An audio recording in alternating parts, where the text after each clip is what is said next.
Tell your sister, don't you moan. Pharaoh's army got drowned in the sea, yes they did. Mary got you weak. Tell Martha love to moan. Don't you moan. If I could, I surely would. I stand right where Moses stood. Yes, I would. Pharaoh's army, I know you know that story of how they got drowned in the sea. Oh yeah. Jesus said, Mary, Mary, don't you leave. Mary, don't weep. You won't weep. Tell Martha not to mourn. Don't you mourn.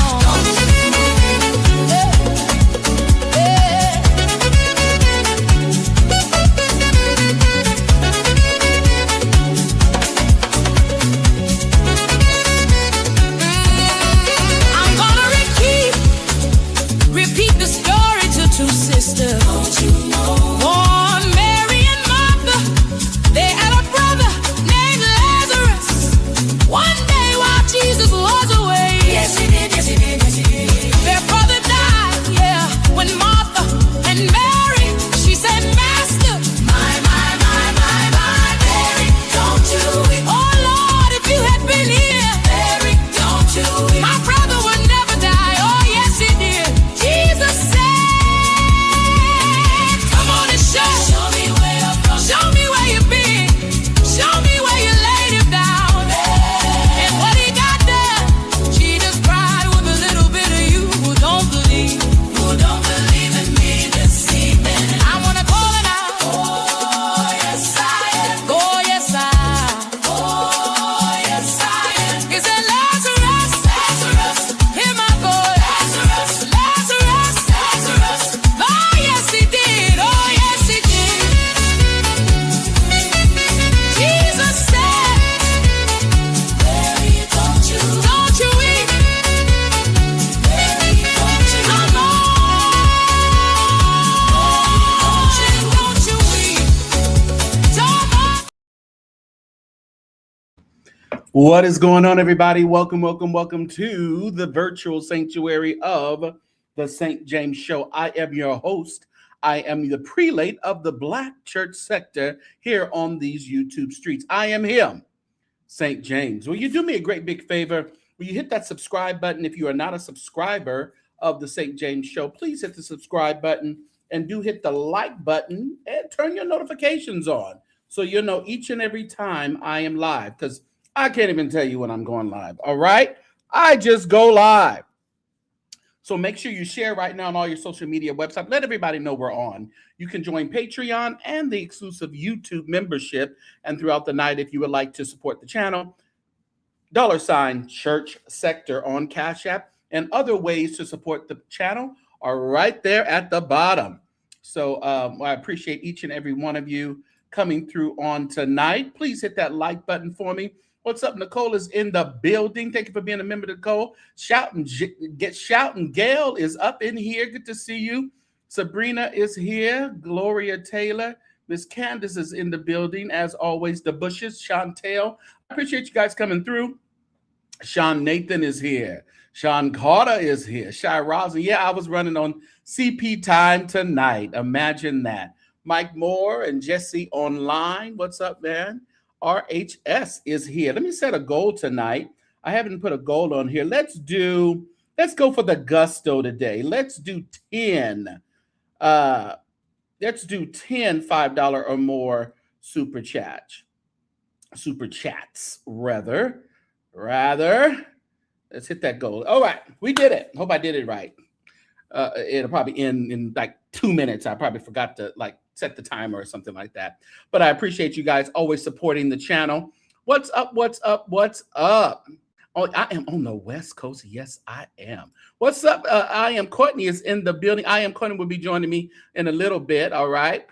Miss Regina is in the building. I was just listening to you, Regina, over there. She said, y'all don't be covering up for these wolves in sheep clothing. Y'all don't do it. She said, don't you dare do it. You have to answer to the Lord.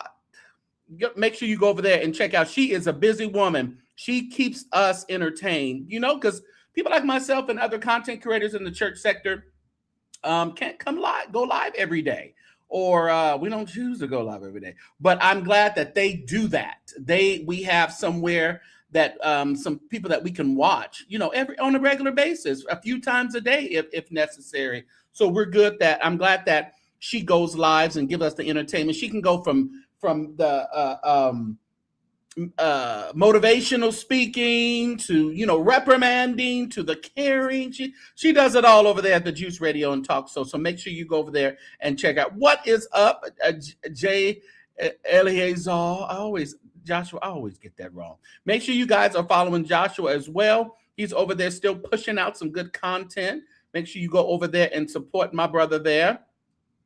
Yeah. You like the music? Thank you, Barb. Appreciate you. And if you like that intro, I did put it in the chat. I mean, in the description of this video, and you can check it out and go give that artist a click and a view. I think they did a wonderful job doing that. So that was not me on the intro, but you can go and click I put it in the description of the video. What's up, Mark? Good to see you. Thank you for being a member. Make sure everybody you hit that like, subscribe, and do share for me. Like, subscribe, and do share. And also, what I need you to do is follow Jay Rochelle. Jay Rochelle has started us off with our goal, reaching our goal tonight. So thank you so much. Hey, and she says, hey, everyone. Hey, everyone. Hey, everyone. All right. And other content creators that are in the chat. We have Shy Roslyn. We have Jesse Online. I am Courtney Phillips TV. Joshua, the J. Eleazar, he's in there. J.E. Smith, that's not C.L. Smith, it's J.E. Smith. I'll get that going. The replays give you life. Thank you. Yes. I'm so glad you catch up and you do all that. Listen, we got plenty of content around here, even though there's not a whole lot going on per se, which is kind of a good thing. But I know some of y'all love some good old messy church stuff. I know you do. But listen, there's not a whole lot going on, but there's some good things going on as well. Thank you so much, J.E. Smith. I appreciate you for going over and above what we asked or thought about today. So I appreciate you. He's Junior. Okay, we're gonna put him Junior past Smith. Yes. And Sean Talks is here. Make sure you get up. Go over there to Sean Talks, and she pumps out some good content as well. And I like it because even though we're all in the church sector, I think we all have our different type of niches. So some kind of focused on other things of the church, and some are all churchy, some are borderline, some are political, which is good because we need to make sure that we're not so earthly good or heavenly bound. We're no earthly good. So make sure we know what's going on in our political realm. And I like how Jesse does that over there on Millennial Mondays on Jesse Online. So make sure you guys are supporting. Yes. Hey, what's up, Momo? Yeah, I haven't seen you in a minute. Over here. So thank you for joining. Thank you for being a member. All right. So we're definitely going to have YouTube membership live this week. Mark, make sure you send me a message tomorrow or something. Don't forget the membership live. Okay. So I won't forget the membership live. What's up, Justin Gilmore? He's over there and on YouTube. On Facebook. Thank you for joining us on Facebook. I cannot talk today.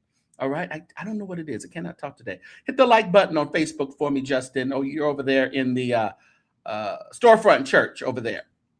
But I appreciate you for being over there. Hit the like and do share. Man, what is going on around here? It is what? Wednesday? Did anybody go to Bible study? Did you go to it online? I was listening to T.D. Jakes. They were he wasn't there, and Sarah and them wasn't there. They had a group of ministers on a panel talking, and I just kind of skimmed through there. Then I got out of there real quick, But I haven't really listened to anybody else tonight. But I was listening to, like I said, Regina before I came on live.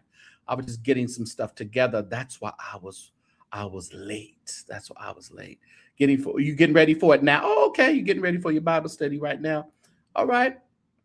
Yeah, because we're on the West Coast. It's 7:00, right? So Bible study gonna start around 7:30 or so. So that's good. That's good.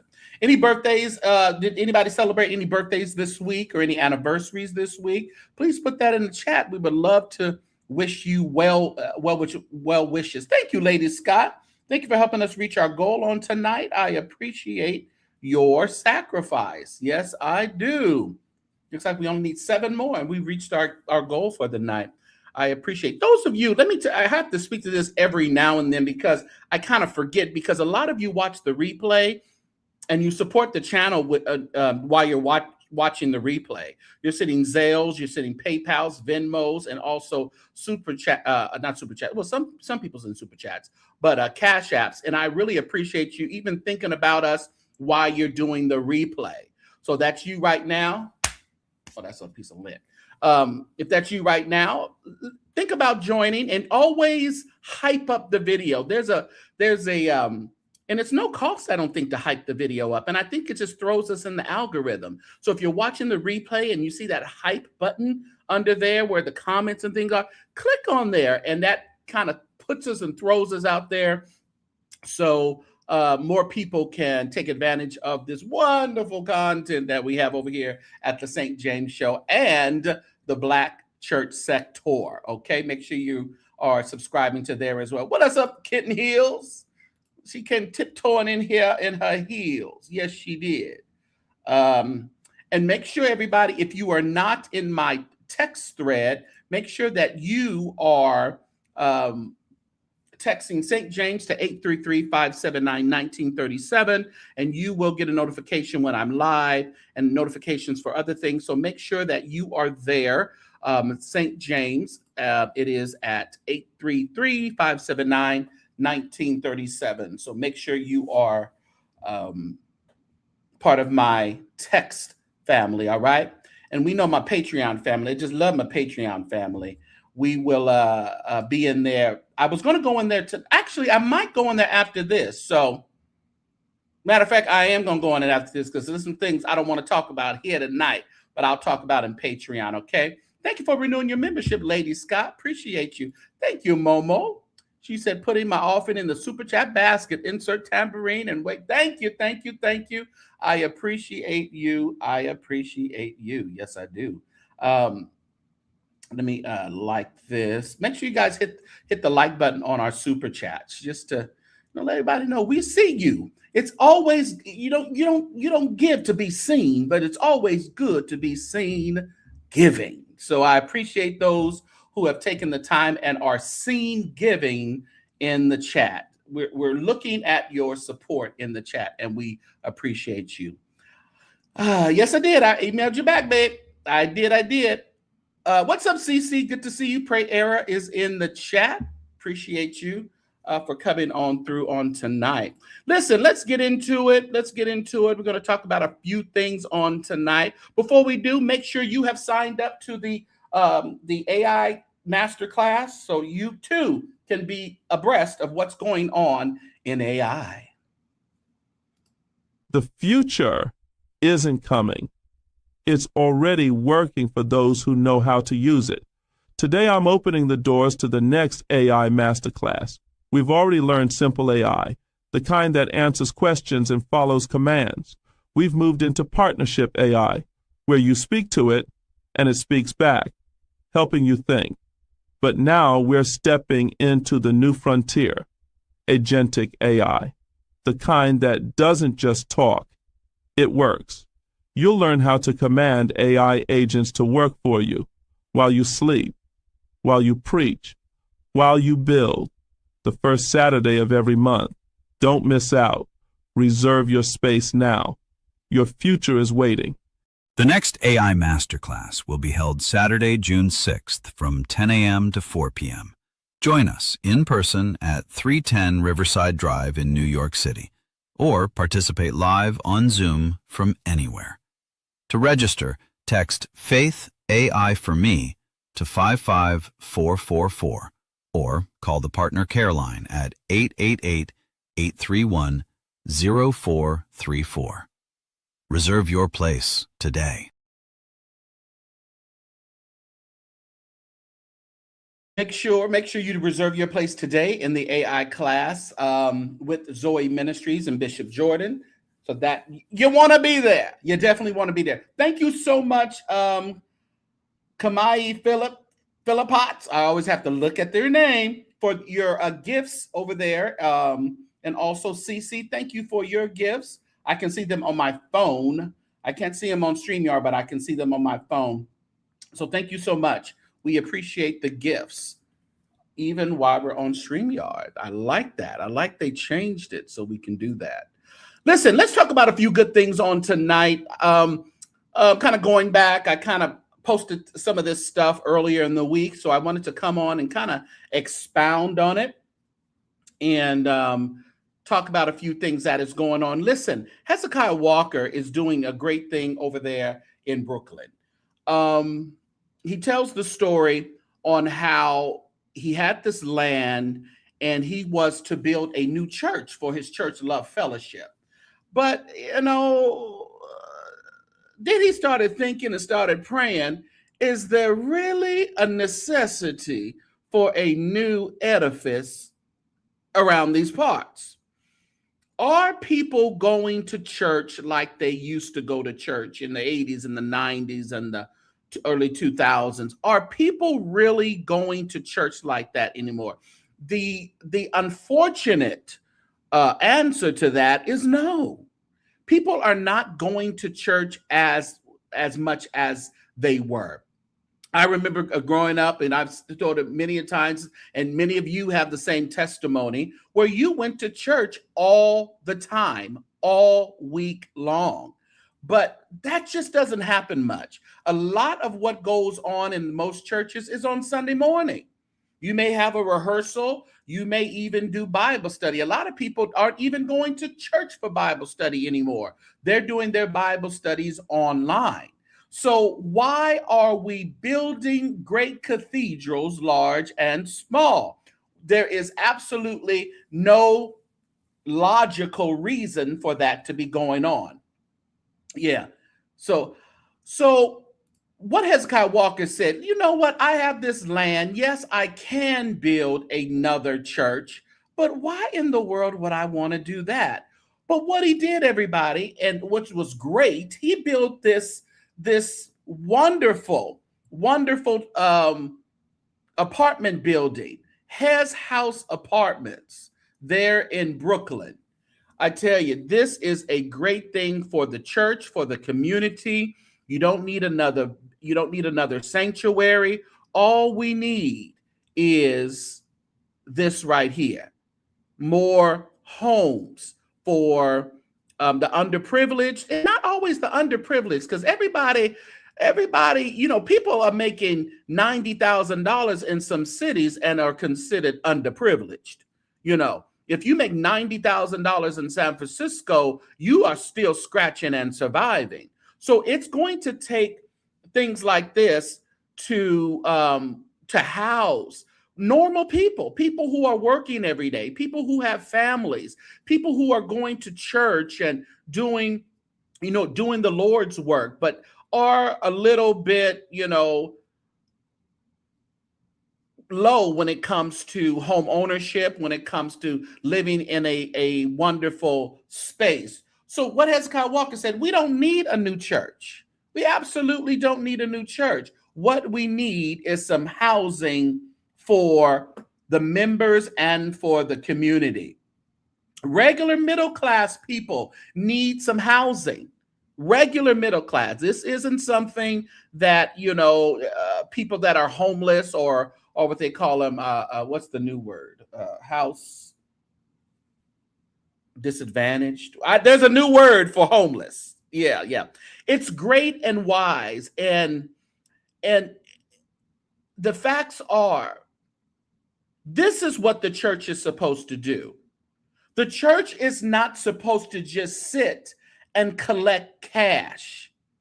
That's not something that we're supposed to do. We're supposed to actually figure out what we can do for the community, not just collect money for building funds for 23 years. I, Roberta McCoy, given faith and stand in unity with the vision of perfecting church of sowing this seed of $1,000 plus $235 and receiving the blessings to come to all that participated. Now that's only $1,200. Yes. Y'all not listening to what I'm saying. If you have 1,000 plus 1,000. Okay. Well, I'm gonna work on the other 800. Well, that ain't what I asked you to do.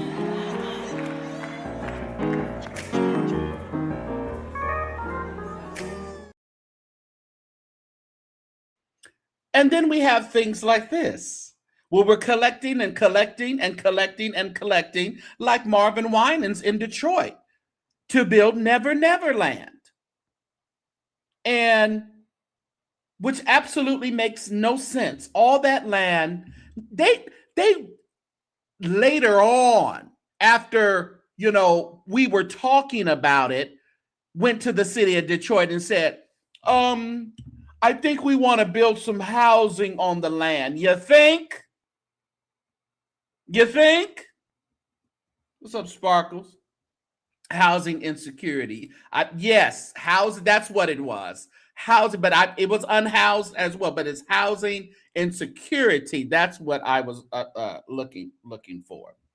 But yes, and great, you said Greater Allen AME there in Queens, focused on senior housing, 5 billion senior housing. And I think Hezekiah will have a place for like an adult daycare type of deal during the day. Those of us who, we have parents that are getting up in age and who may need a little extra help. You may not want to put them in a nursing facility, but you may want to have them somewhere during the day where they're well taken care of. And that is another portion of the building that Hezekiah Walker is providing as well. That's what I'm saying. So I wish I can shame Marvin Winans into doing the right thing for the community of Detroit.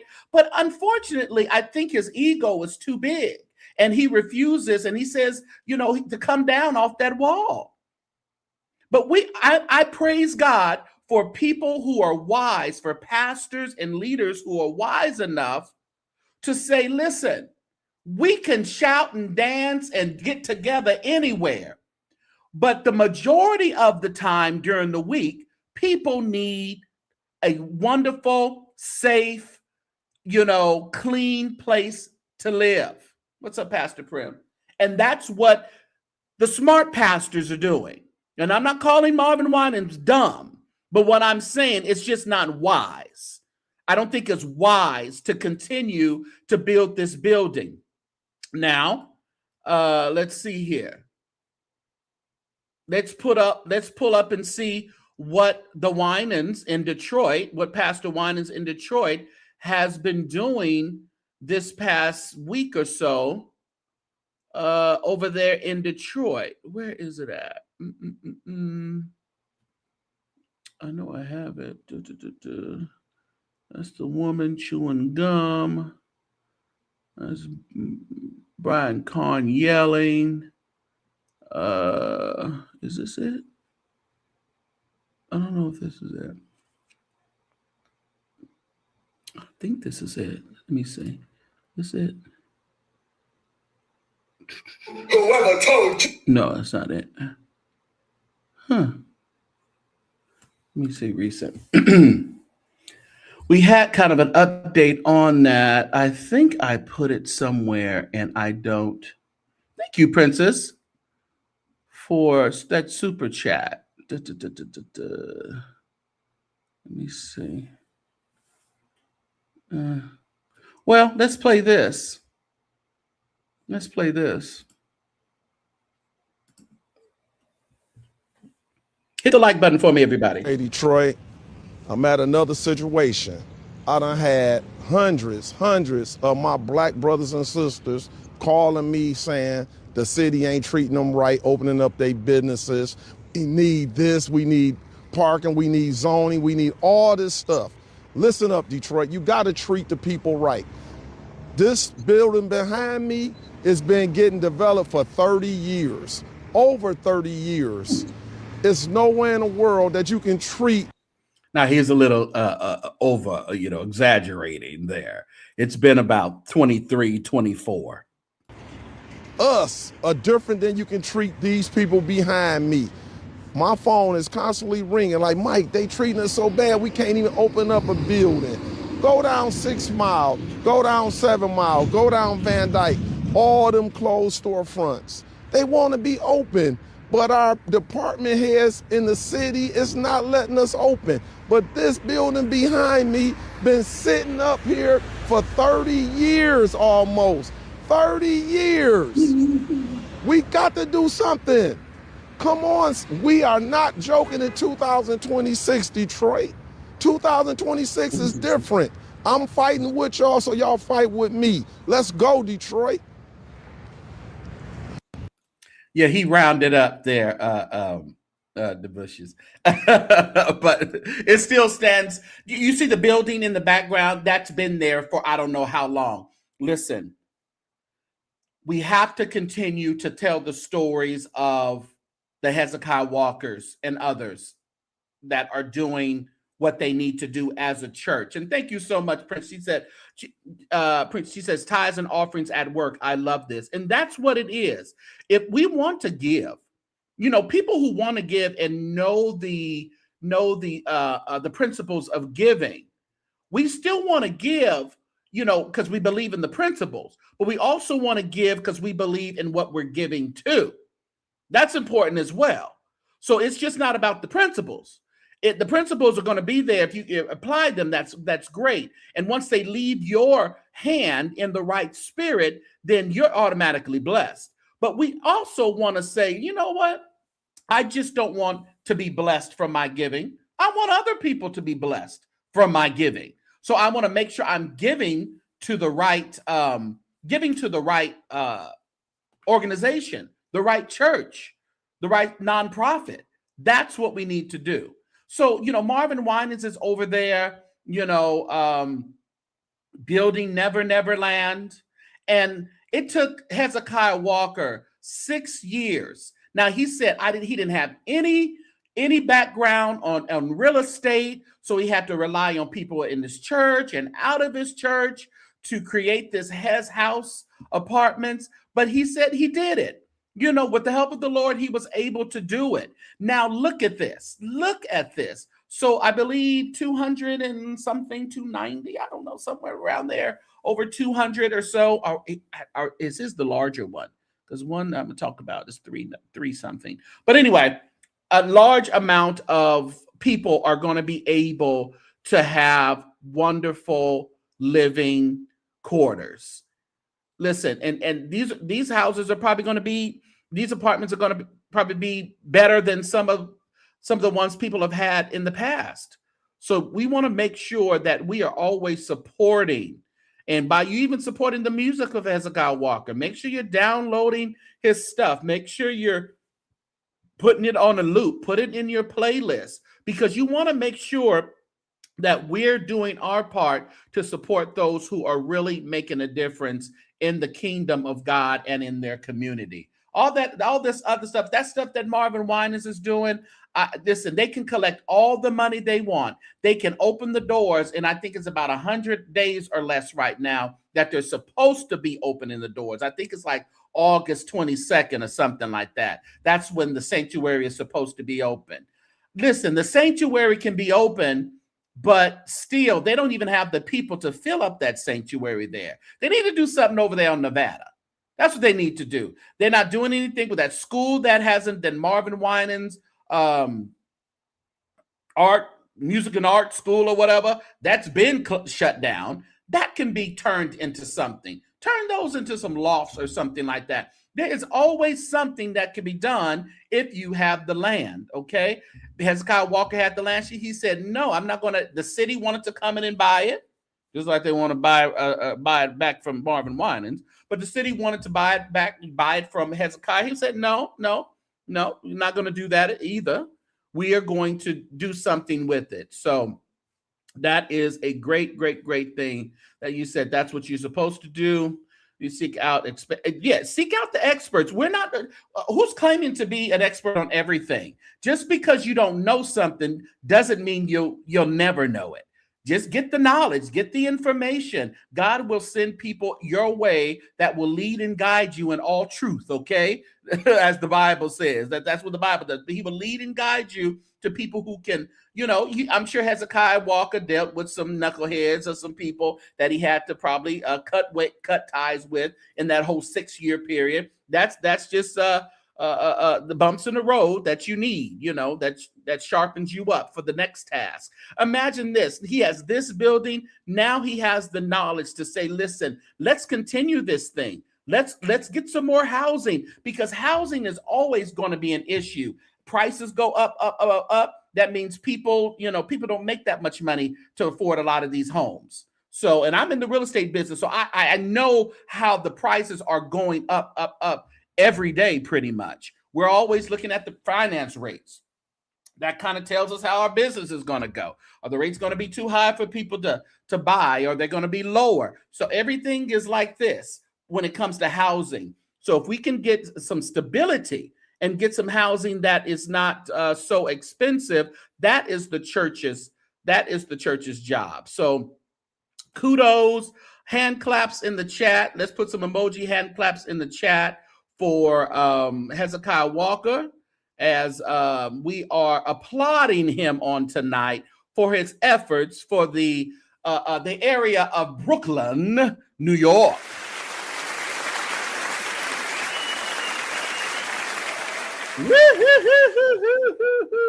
All right, everybody, make sure you are not just sitting here, but you are actually hitting that like button, and you are subscribing. If you are not a subscriber of the St. James Show, do comment respectfully and donate and do what you need to do as we are live. Thank you, Miss Candace. I appreciate your support. Looks like we only need 4 more, and we have reached our super chat goal of tonight. She said, churches used to always bless the community and the needs of the people. It's not about building these huge church buildings that no one can feel. They're not coming. Oh, you know who's coming? You know who's coming to this church? Just church folk. Church folk coming. They're coming from that church to your church for a while. That's all that's going on. It's not real ministry where they're getting people out the street, first timers. These are just people going from church hopping. Marvin built a new church. They'll be over there for a month or two. That'll get old. Because guess what? The begging is going to be so severe to keep them in that building. It's going to be ridiculous. What's up, Jesse? The begging is going to be ridiculous. So people are not going to stay. They're not going to stay. They come over there for a little while and then they're gone. As per usual, every new church, that's what happens. We all know that. We all know it. So not only is Hezekiah Walker doing the doggone thing over there, but you know what? Jamal Bryant, he's also doing the thing over there at New Birth. New Birth they're creating New Birth Village in the Atlanta area. Actually, I believe on the grounds of New Birth, announces 390 unit. Yeah, Hezekiah Walker was like, I think it was like 235, maybe something like that.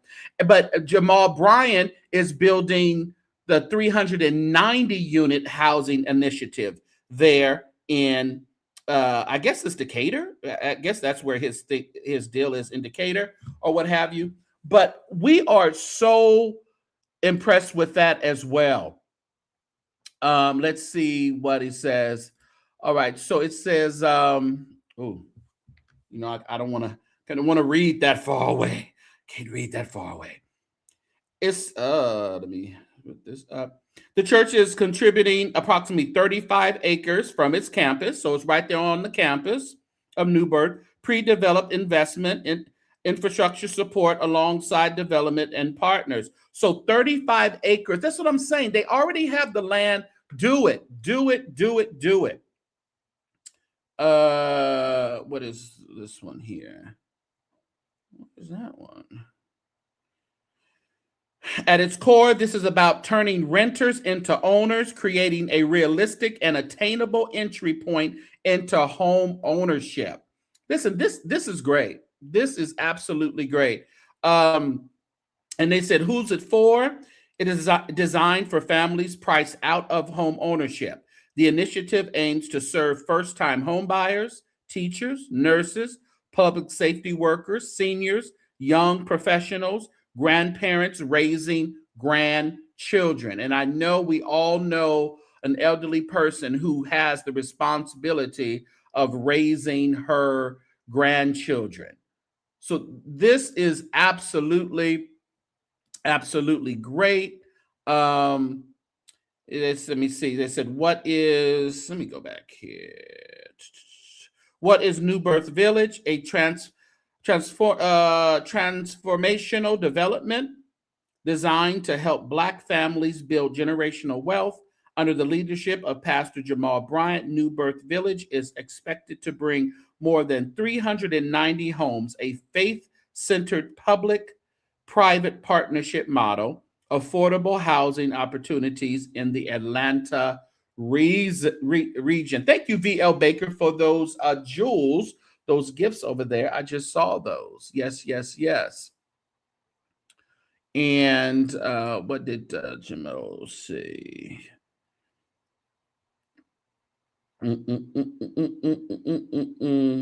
We're not just building homes, we're building pathways to ownership. If the church can't be part of creating opportunity, then we're missing the moment. And I believe at this point, Marvin Winans in Detroit is missing the moment. Thank you so much, Shelby. Thank you for going above what I asked. I appreciate you. Pastor Winans is stuck on his legacy, but can't see that his legacy can be fulfilled in a different way. You are so right.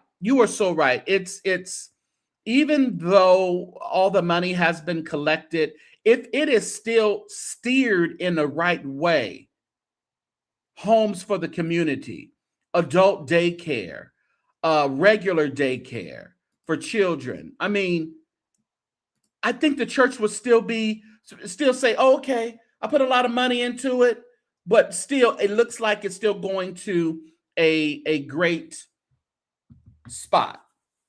But again, like you said, stuck on ego, stuck on legacy. Just stuck. Jesse said, that is what the storehouse is supposed to be. That's right. When people say, bring all your tithes and offerings into the storehouse. That's what Malachi said. And people's minds on storehouse, I know as I was a kid, I thought they were just talking about like a store so we can go shopping at the church. I didn't, as a kid, you never really know. But the storehouse, what's up, Londa? The storehouse where, the storehouse is where you should come and be refilled and replenished. Bring your tithes and offerings into, so you can be replenished, but you can be replenished in different ways. And housing is a great way to be replenished. Because when people have those housing insecurities, it has an effect on a lot of things in your life. But if you can have a job and pay a decent amount of rent, and you're also helping the church is thriving, you're getting fed spiritually and a lot of different, actually practically, everything is kind of just working together. That is what we need.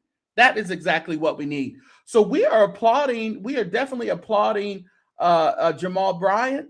We're applauding Hezekiah Walker. And hopefully we can applaud more. Now, of course, we know that there's other churches and other pastors who have done this and have done it and have been doing it. But I think this is the time where we need to say no more big church buildings. Listen, them folks is skeet skirting up out of Lakewood Church in Houston. Joe Osteen, his numbers are down. Blake's numbers are down. Everybody's numbers are down. Think of it being a member for 10 months. People sow where they see a vision. They have to see a vision, because if there's no vision, what? The people perish. Not only are they perishing, they die, but they're perishing in in finances and economically, they're perishing. You know, they don't have nothing. They're perishing because there's no vision. And I think that's why we need visionaries like the Hezekiahs, visionaries like Bryant, to definitely walk into those types of meetings and say, listen, I'm here for my community. And we always talk about Jamal Luther the King. We always talk about him, but we need some of them around here. We need some of them around here. We can't just say, gimme, gimme, gimme, gimme, and never give. So it's a blessing to have these types of people around. And eventually they're going to get well, you know. Yeah, so that is great. But one more thing with Hezekiah Walker that I forgot to mention, he's not only doing things stateswide, he's actually in overseas. He's in other countries. He is seeing the need for his for help even in South Africa. He is actually building the Hezekiah Walker Performing Arts Center for gospel music. I tell you, when I seen this, I loved it.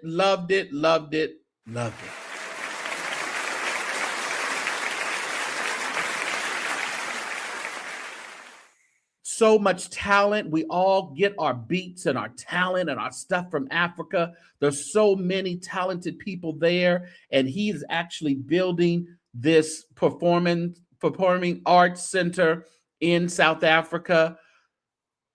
What can you say?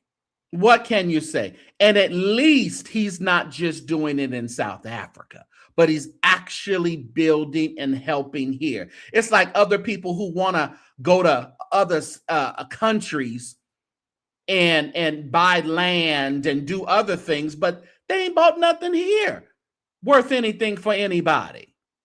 So I would side-eye Hezekiah Walker if he was buying homes and things for people in Africa, but wasn't actually doing something in his own community. So we're so glad that not only is he doing it here, he's doing it there. And not only is he doing it there, but he's doing it here. Because it makes no sense to just put notches on your belt to do something out of the country. And we don't have any record of you doing anything substantial here in the States. So this is nice. And it's almost done. It's not quite done. This is what it's going to look like. And it's almost actually completed. I didn't bring up the other photos where it is in the works right now, but that's going to be the end of what it's going to look like when it's done. But it's almost done. It is all. Hezekiah Walker ain't over there waiting 20-something years. Absolutely not. God ain't in that. After a certain time, I think said, are you ready to change the vision? Because I already have, but you still riding the wave of a dead vision, a blind vision, a cataract vision, blurry. And God said, I done changed it already, and you still doing something else. So that's crazy. Yes. Hit the like button for me, everybody. Everybody hit the like button for me. Listen, we talked about Jamal Bryant. Let's talk about this. I watched a really good video today.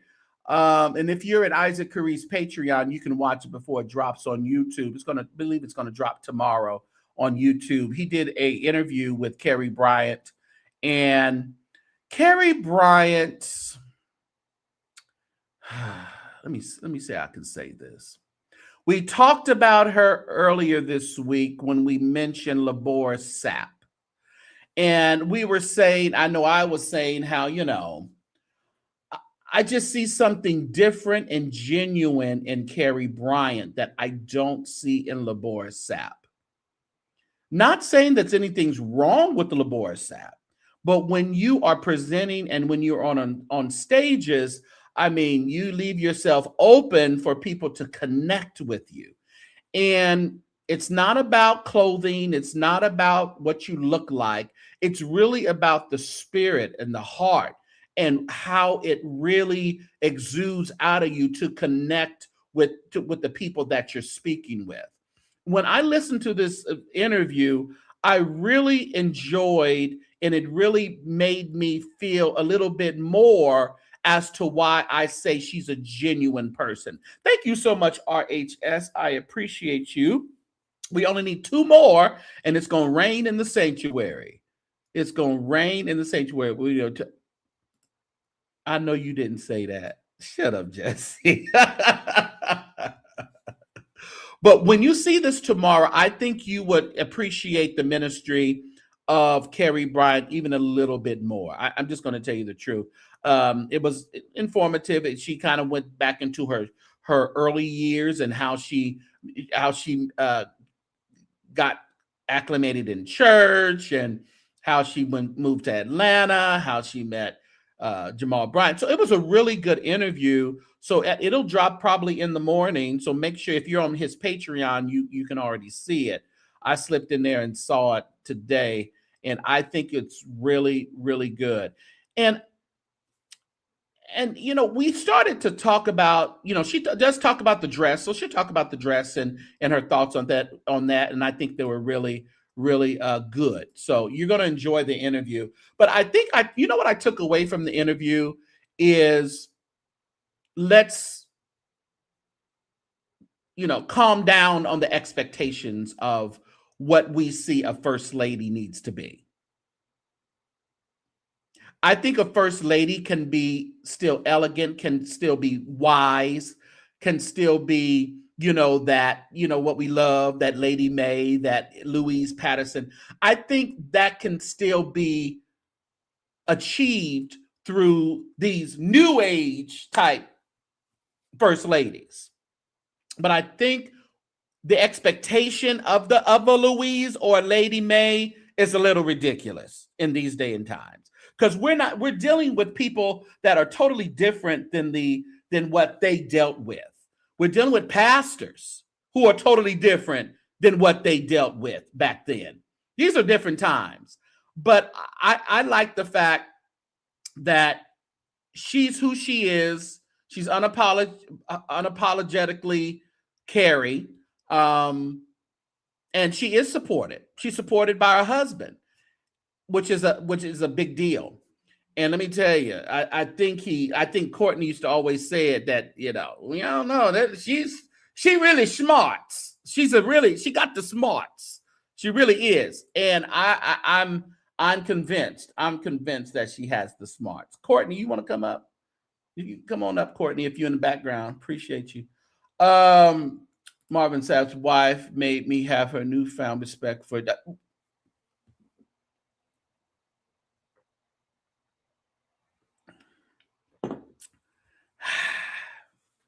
Well,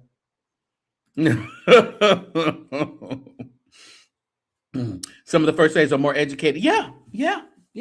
And they would be smart to grab one that may even be more educated than them because, yes, they're so spiritual. They hear from God and that's fine. But sometimes the practical is missing. And that's where the disconnect is with pastors and their congregation. You actually need some education behind that. I grew up, I used to go to a church for a while. The pastor didn't read, but the first lady read, and he would call it Nebuchadnezzar. And he was talking about Nebuchadnezzar. Because the first time he said that, I looked, now what did he say? I didn't understand even what he was talking about. And she would yell out, Nebuchadnezzar, Nebuchadnezzar. She would always have to, fix up his illiteracy, pretty much. But very smart to grab a educated woman like a Kerri Bryant. I'm just saying. But I think you're going to enjoy and I think if people are looking just to criticize, you will find something to criticize. But if you're really looking to want to know somebody, then you won't find anything wrong with the interview. I'm just serious because I think people listen to figure out what they can criticize on, but they don't actually listen to gain any wisdom. And we know that's not what you do, Courtney. We know that's not what you do. Welcome to the stage, everybody. Courtney Phillips, TV. What's up, everybody? Good evening. So you are going to really enjoy the interview, and I know Oh, I know. you're already a fan. So I love Dr. Kerri Bryant. Let me tell Mhm. you, I've had the awesome privilege of experiencing her in ministry a long time ago, way Mhm, before mhm. she, graced any platform. And Yeah. so even then, she has had the same um, standard. She's always been that girl. She's a girl's Mhm, girl. mhm. And so she's always been very kind, very gracious, all the Yeah. things. And so I've always loved her ministry. So Yeah, I was listening to her and just listening to her story and how she pretty much went to church on her own as a kid. mhm, And I was like, you know what? That's where it really counts. Like I said, a lot of the kids don't have what we have these days, what we had, right. where we had a really early experience with church. Mhm. And it really, like it said, church saved her life. Yeah, So, and I think in a lot of essence, church saved a lot of our lives. absolutely. Yeah. So I really enjoyed listening to her. And I think her and Jamal like are in love. Yes. I love it. Let me tell you something. This is a match. This gonna sound real cliche. This is a match made Mhm. in heaven. Yeah. I have never seen Jamal smile this much, and Never. I've been following his ministry since Jesus was a baby. Okay, never seen him smile this much. He looks younger. He looks Yeah. vibrant. Like she Mhm, has really mhm. added to his life in a major way. And I knew them two coming together was gonna be explosive. Like it's up Yeah. and it's stuck. Yeah. Yeah. I just was kind of convinced. I'm like, I think they love each other. I think so. Because a good partnership in ministry is great. Yes. And we know that the unfortunate part in a lot of ministries, there's no love. Yeah. People And are all out of love. Now it's a business, you know. for sure.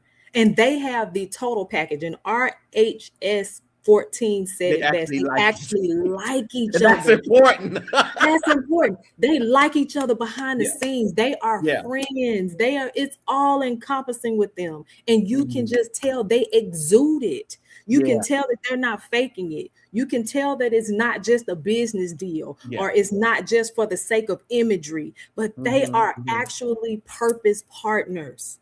Yeah. And I think that is so powerful. It's beautiful and it's great for the people of New Birth and for the world. And I believe Kerri is probably great for his children.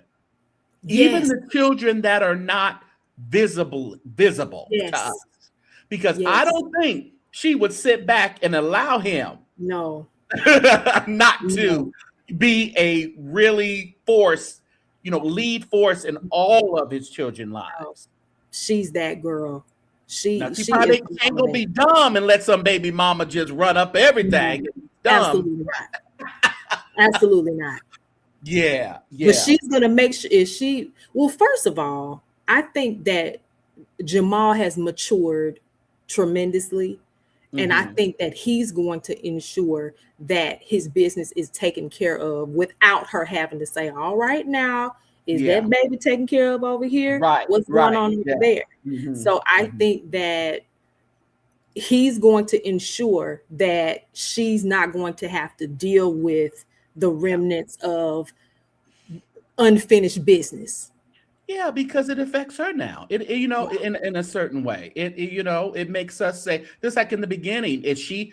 I think I even had something to say. What are you talking about, Kerri? How are you responding to this woman in court with this kid and all this other stuff? Are you just sitting back and doing? But I'm to the point where I know I don't think none of that is happening. I think Right. she's actually saying, "We gonna do this thing and we gonna do it right." Right. That's right. And his girls are young. Yeah, young girls. Sure will work. Yeah, yeah, yeah. But we know he has some younger ones, so it's not 1 or 2 or whatever. But Yeah. it is what it is. You can't go back. You can't go back and fix nothing. All you can do is take care of what you done created. That's all we can do at this point. She loves him. Mm-hmm. And he loves her. And I'm so glad that his mother, before she closed her eyes, God rest her soul, Reverend C. I'm so glad that she had the honor of being able to see her son in love. Right. Yeah. And because she prayed for that for him. And so I'm glad that she was able to see that before she passed, and that he's in good hands with Kerri. And leadership is a lonely place, and people don't understand. We've talked about that before. And you can be, if you don't have that right person, you can be married and in leadership and still feeling lonely, because you can't be your true self. Messy Princess. It appears New Birth loves her as well. She didn't come in as strong as Yes, she didn't. But the thing about, but she was hired before she was married too. So yeah. So she was able to work and get to know the people without being Jamal Bryant's wife. So they had a chance and an opportunity to experience Kerri as Kerri, Yeah. And I didn't know that she has a political science degree, but she wanted to go into politics. And, all that it's shaping everything, and it's going, okay. It's putting things into perspective, and, the work that she did for nonprofits and other government agencies and things like that. All that will work great for New Birth. Yes, she was good on paper, but I think she's actually good as doing the work as well. So, and I don't know if you remember this story or not, but Tanya Griffith, the previous young lady that went viral, I remember. Yeah. She said that he saw her preaching while he was in her presence. Right. She didn't like that at all. Tanya, we ain't laughing. We just talking, Tanya.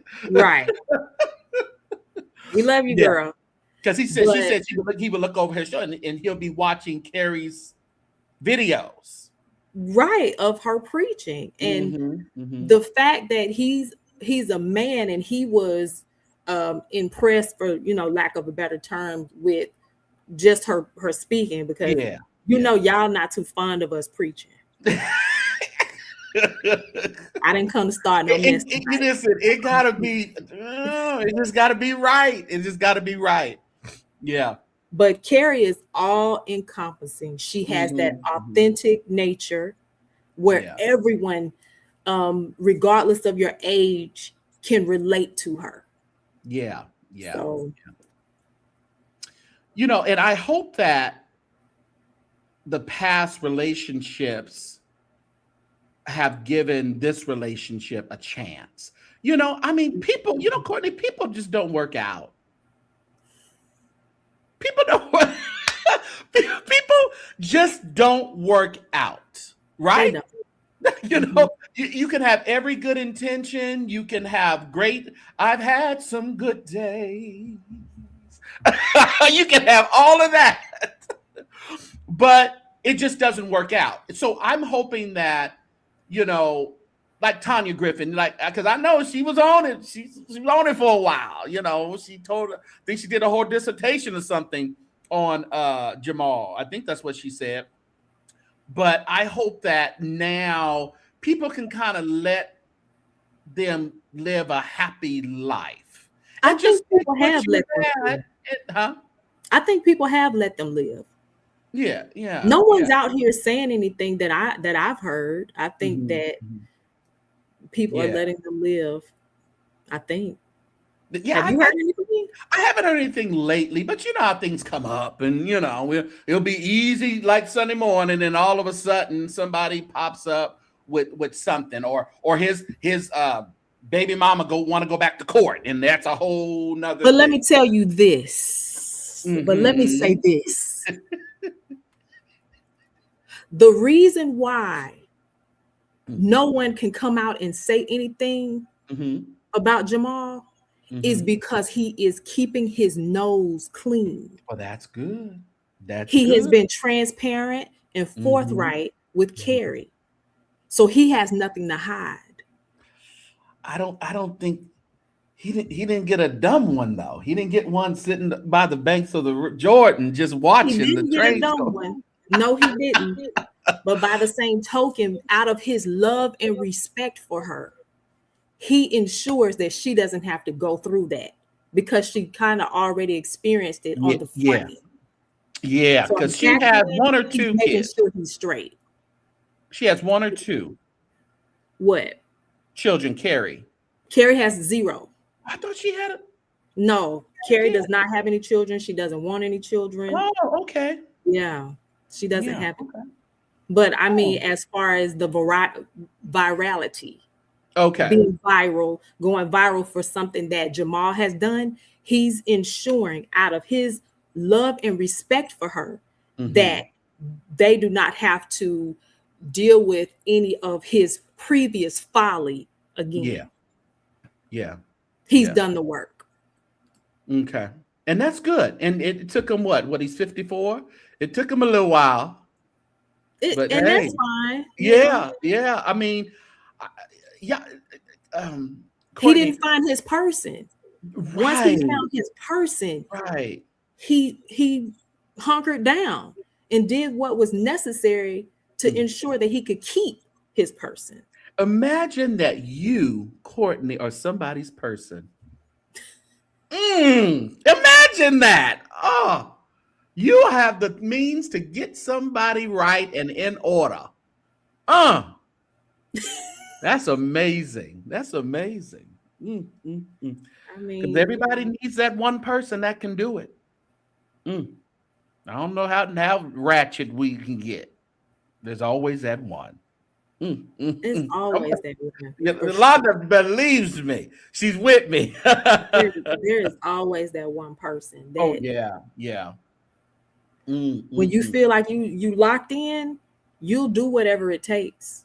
You will. And there comes a certain time in your life where you have to just stop being foolish. You just have to really stop and say, I've done all that. That story led me, the way I did that led me there, led me here, and it always leads to some type of destruction. And I think there comes a time in your life where you just have to say, no more. No, I am. And I think that's what Jamal finally said. I can have everything in the world. I can have every platform in the world. But if you really can't find yourself, and I think he was still finding himself. Yes. You know, and I think when people are still doing just stupid stuff, we're just still finding ourselves. And people can't find it at 30 or 40 or 20. Sometimes it takes 50. But again, it takes that person. Yeah. See, he had a beautiful woman in Zelle, and I'm sure she was amazing. I'm sure she was all of that in a bag of chips, but there was something missing there. She wasn't exactly the purpose partner. But when he matured and got to a place, and then here comes Kerri, his purpose partner. Yeah. He said when he saw her and he realized, what am I waiting for? She's everything that I need. What else? She's beautiful. She's brilliant. She's educated. She can help me in ministry. She's anointed. She's all the what else would I be looking for? And I guarantee you, we're not going to hear another scandal on him with other women for, I'm going to say never. I'm going to prophesy no more, right? Because he found. You heard it here. The prophecy has been handed out here, right here at the St. James Show. It's been handed out. Jamal, walk in it. All encompassing. Yeah, so he didn't have to search anymore. And I think Tanya Griffin, when she saw that, she knew it. Yes. And that's what hurts even more when you know something is ordained and you ain't got nothing to do with it. You can't do nothing about it. Yes. Because and really, because sometimes we know what is real, but we don't want to face it. Because I know when she saw him looking at her videos, she knew it was a wrap. It was a wrap. That took me up through there. Yeah. That took me through. Would nobody been asleep that night? Nobody, because we would have been having all kind of conversations. Because I'm just saying, because why? He left because I'd have got on his nerve. Because I'm just trying to figure out, you know. He said, all right, Courtney, hold on now. Jamal is not going to have another scandal as it pertains to a woman. Okay. He has found his person, and he has everything that he needs: friendship, business, ministry, everything in this one woman. And he said so even in the pulpit. He said that you need to find you somebody that you want to rush home to, because he's found someone that he wants to rush home to. Yeah. We just don't need him to keep wanting to rush. Yeah. And he will, because both of them are intentional about each other. I think so too. Like I said, I had to look back, and I just had to think. I think they really like and love each other. I really think. And you have to do that to even want to try, because these pastors get so high up. You know, he's been on these CNNs and all these platforms and things, so it's easy to get the access that you feel you need. Yes. You know, so it's always easy to get the next one, but I just don't see that with these two now. I just don't see it. So they said, well, I'll give Courtney a CashApp.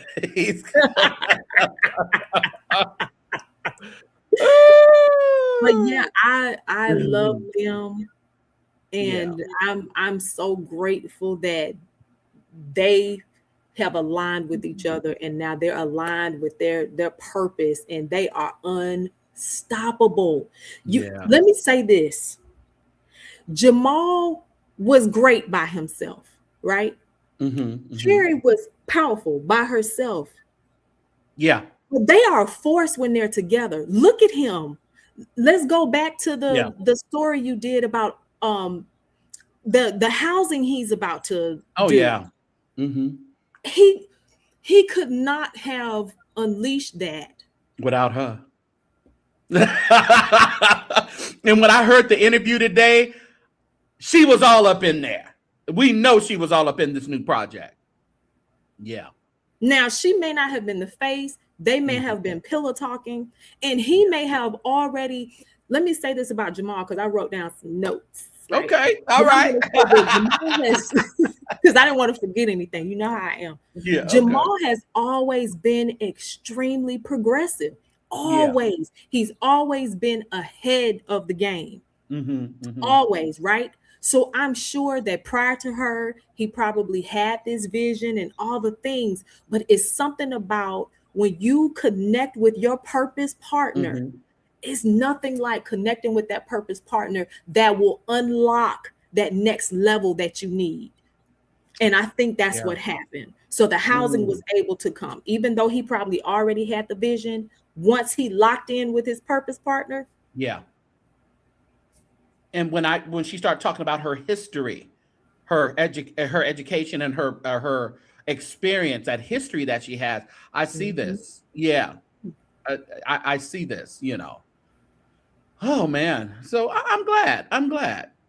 Track records matter. So I'm praying that God will keep him. I'll leave it at that. Yeah, and that's all we can do, really. And I really applaud Courtney for her confidence. Oh, I'm super confident. And the only reason why I'm super confident is because we have never seen this light in Jamal. That's number one. Number two, if Jamal was not sure about her, or if there was just a slight thing that was off as it pertains to her, he would not have gotten married. Right. Why get married when you're successful? That's what Brian Carnes' issue is. I'm successful. I got money. Yeah, well, allegedly, because some of y'all saying he broke. Well, I hope he stashed some under his pillow somewhere. I hope. I mean, they're gonna come and get it in a little while. He has all of this and that and the third going on for him. You look at a Mark Moore, no shade, no tea to him. But when you're dealing with men with means, They don't necessarily have to marry. They choose to marry. And in this instance, if Jamal did not see what he see in Kerri, he would not have married her. Yeah. And I am talking in absolutes. Yes. And you know what they're talking about, Janelle and Nicole, let's talk about Giselle, but Giselle is way different than Kerri, in my opinion. Kerri is in ministry. And let me say this. Giselle was great. Amazing woman. We're not taking anything away from Giselle. She's a businesswoman. She's, all the things. She helped him to start Empowerment Temple, right? But you could be great for somebody else. Yeah. I'll give you an example, my own personal example. I had a great ex-husband. Yeah. But I knew that his next level would not unlock until he got with his purpose partner. I was not his purpose partner. That doesn't take away from me. I'm still great. Yeah. You see what I'm saying? But as soon as he locked in with his now wife, he was able to open the church. Right. So those things matter. Yeah, and again, like you said, maybe, and I think people come in your life for seasons and reasons, and I think we don't sleep on that. We don't throw out the last season just because it was hot. That's right. Or just because it was cold or whatever. We deal with it and we move on to the next season, and I think that's probably what it is. Yeah. So but I still see a very difference in Giselle and Kerri, especially when it comes to the spiritual. Yeah. First of all, Kerri is an anointed, powerful woman of God. And she has a certain level of that, what you spoke about Sunday, authenticity. Yeah. And that's important. I'm not 100% sure if I'm not questioning Giselle's anointing or anything like that, but that authenticity part, I do, kind of question. You question a little bit, and because I see Giselle as more, I see her more. Princess, listen here. Princess is Baptist born, Baptist bred, Baptist till the day she's dead. So Princess said, just as long as you stand on the side and preach, you are right. Right. So you get behind that pulpit, Courtney. Period. You sit on the floor, But I just see so much, realness with her. And listen, I hope that Laboris takes note and just try to be what God has made her to be, not what she wants to be. We all want to be something, but it got to line up to God's will for us to really thrive in what we want to do, So again, okay. I thought you said earlier. I thought I heard you say earlier that we put too much pressure on these first ladies. Well, we do, but my thing is, don't put too much pressure on yourself by doing unnecessary stuff to fit in. And what I mean by that, the pressure is I think we're wanting to line them up with Lady Mae and line them up with Louise Patterson. We can't do that. Yeah. It's a different day. It's a different feel. It's a different church. It's just different now. Yes, very different. I think the ladies of the church need a real talking first lady like Kerri Bryant. Now hold on. But again, churches like New Birth, like churches that there's different feels on churches. Now, we can't sleep on those motherly type of first ladies either, who don't say a lot. They don't say a lot, but when they do speak, that's that part. Yeah.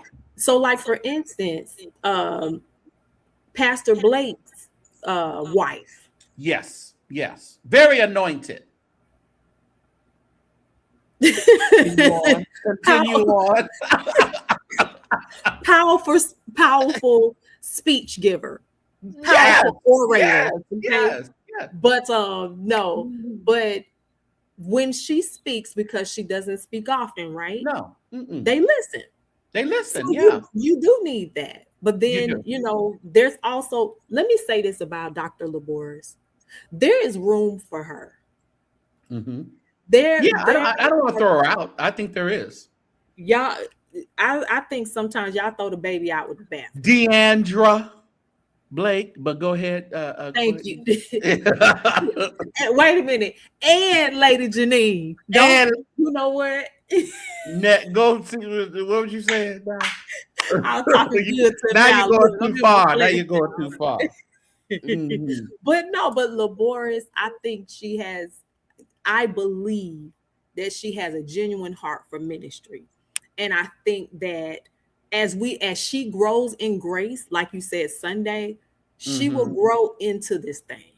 Yeah. And she will be all right. Just y'all give her grace. I hope so, but I hope she also, you don't allow the internet to take the opinions as gospel, but I think you should consider some things that, and maybe, like I said about Sunday, sometimes you gotta listen back on your lives. Listen back. The churches need to listen back on their lives and hear the singing that's going on, or the horrible stuff that's going on, so you can actually move forward in fixing some things. So I think sometimes that has to happen even with preachers and things like that.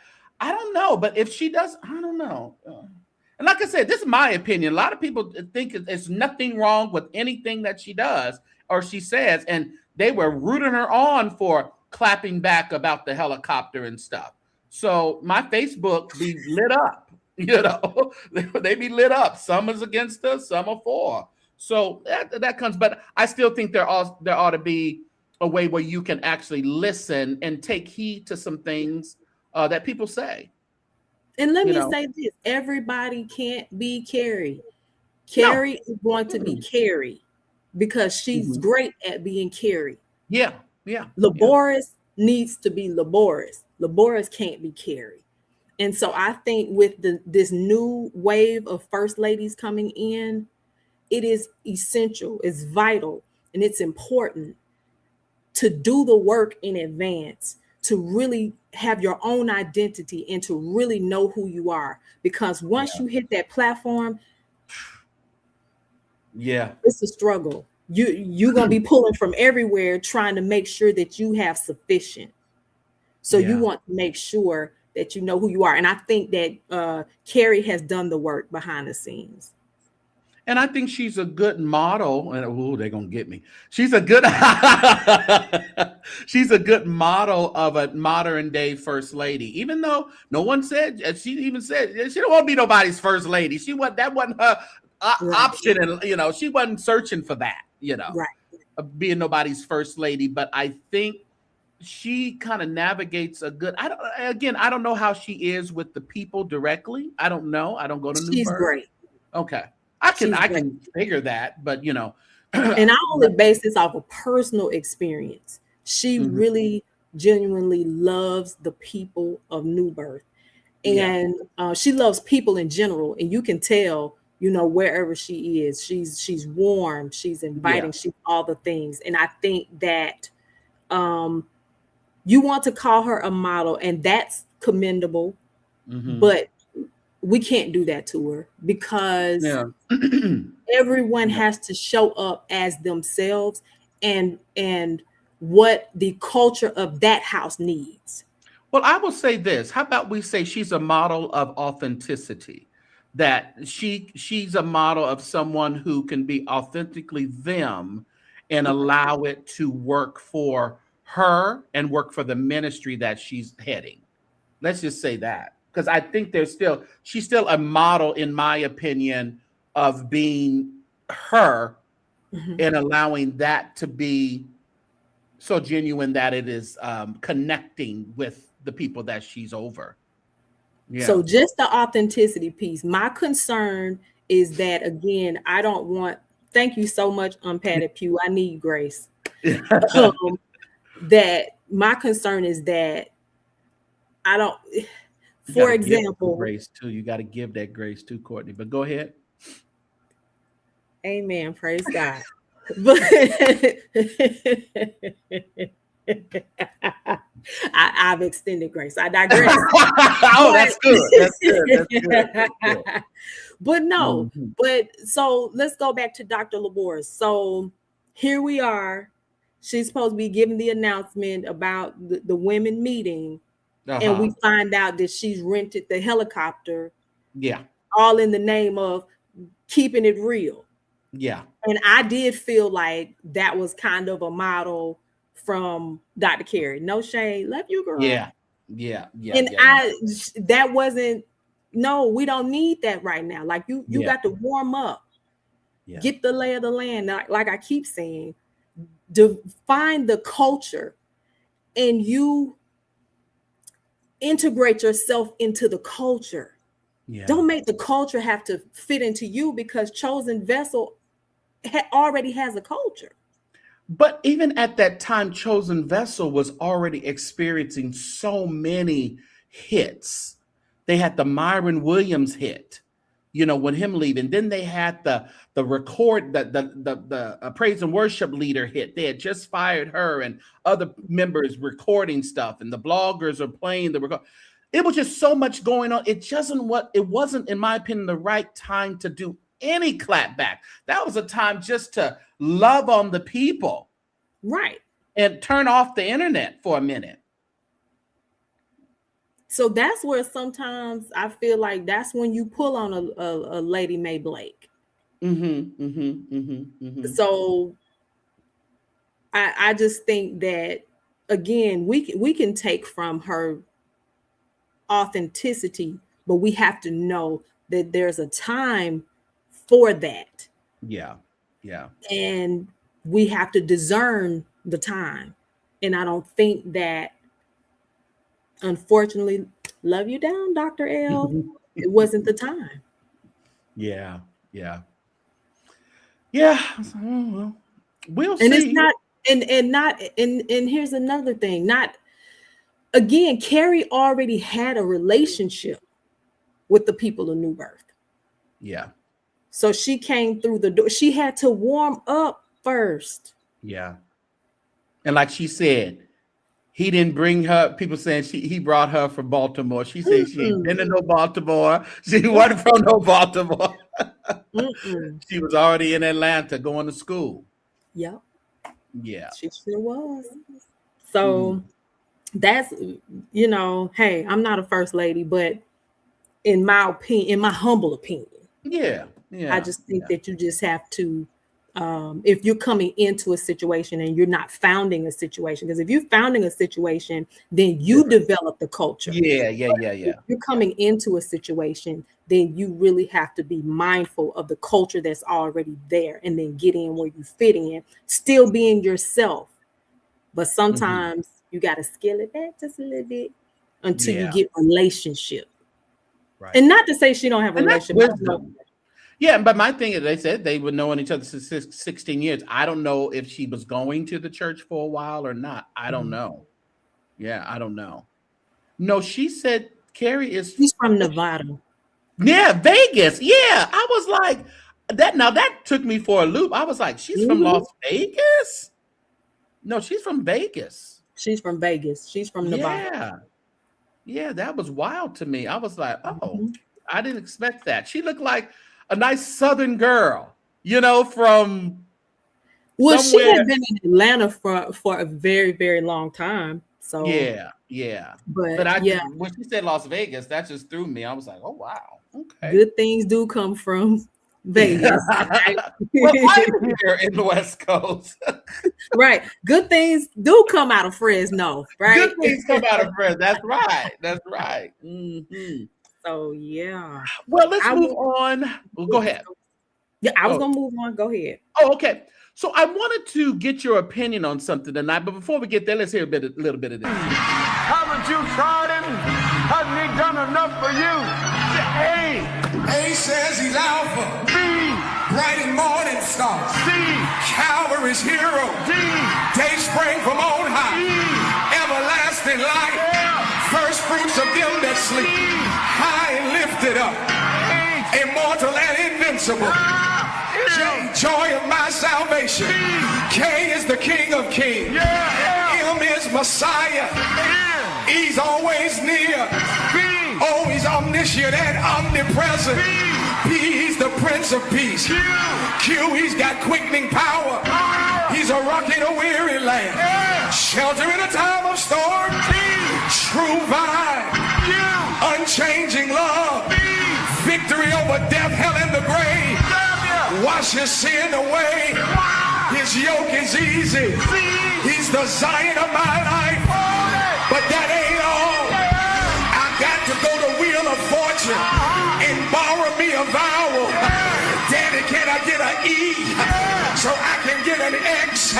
His name is excellent. His grace is excessive. His mercy is extravagant. His name is all I trust. Is there anybody who can say I ain't an alphabet, but I can stand on my feet and say his name is Jesus? I feel my granddaddy and his daddy in the ministry, Robert H. Wilson on me. Is there anybody here who knows my Jesus? Is there anybody here who knows my Lord? Don't fool me now. He's like a wheel in the middle of a wheel. He's like fire shut up in my bone. Ain't he all right? Ain't he all right? Uncle Bob, hey, yeah, yeah, yeah, yeah, yeah, yeah.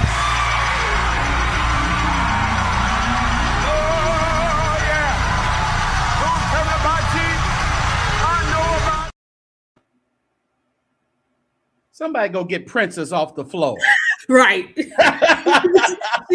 fanning her right now. They about to take her to the bed. She having a fit. Courtney, what do you know about the McKinstry family? This is Luther McKinstry III. What do you know about his ministry? I know his mother, Pat McKinstry, amazing, powerful woman of God. And she's a bishop? Yes, bishop. Yes, correct. Luther is currently in Atlanta. Cool guy. Worship, what is it? Worship Center, the worship something, the name of the church. Okay.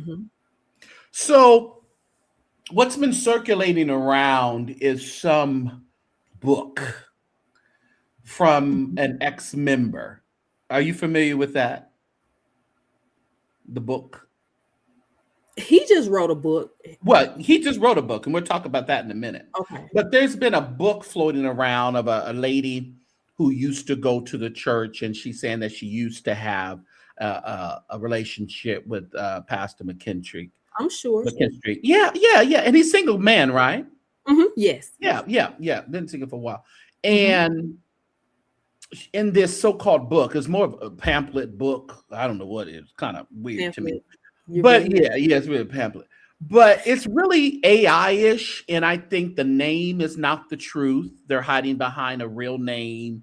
They didn't put like social media handles that are not real on there. And it's really, it's not speaking too well of Luther, which is expected when you have a relationship or closeness with someone and it's no longer there. It's kind of giving me GG a little bit, but we just can't. I know you love that name. Let me pause you and ask you this. Okay. Why is it that a woman can't share her experience without being deemed a GG or anybody else? You supposed to go in peace and serve the Lord? Yeah. Or is it how? Okay, you said yes. Yeah. Okay. Go in peace and serve the Lord.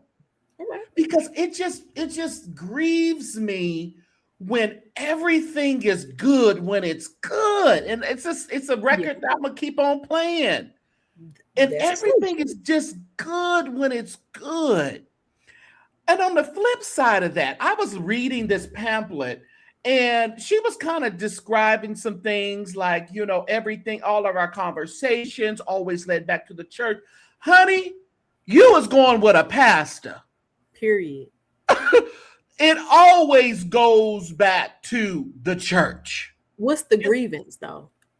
Well, spiritual abuse, manipulation. But she's supposed to be a millionaire. And I'm like, she gave him some money. Okay. That's how you lead with that. So we can have a real conversation. She gave him some money. He didn't marry her. Yeah.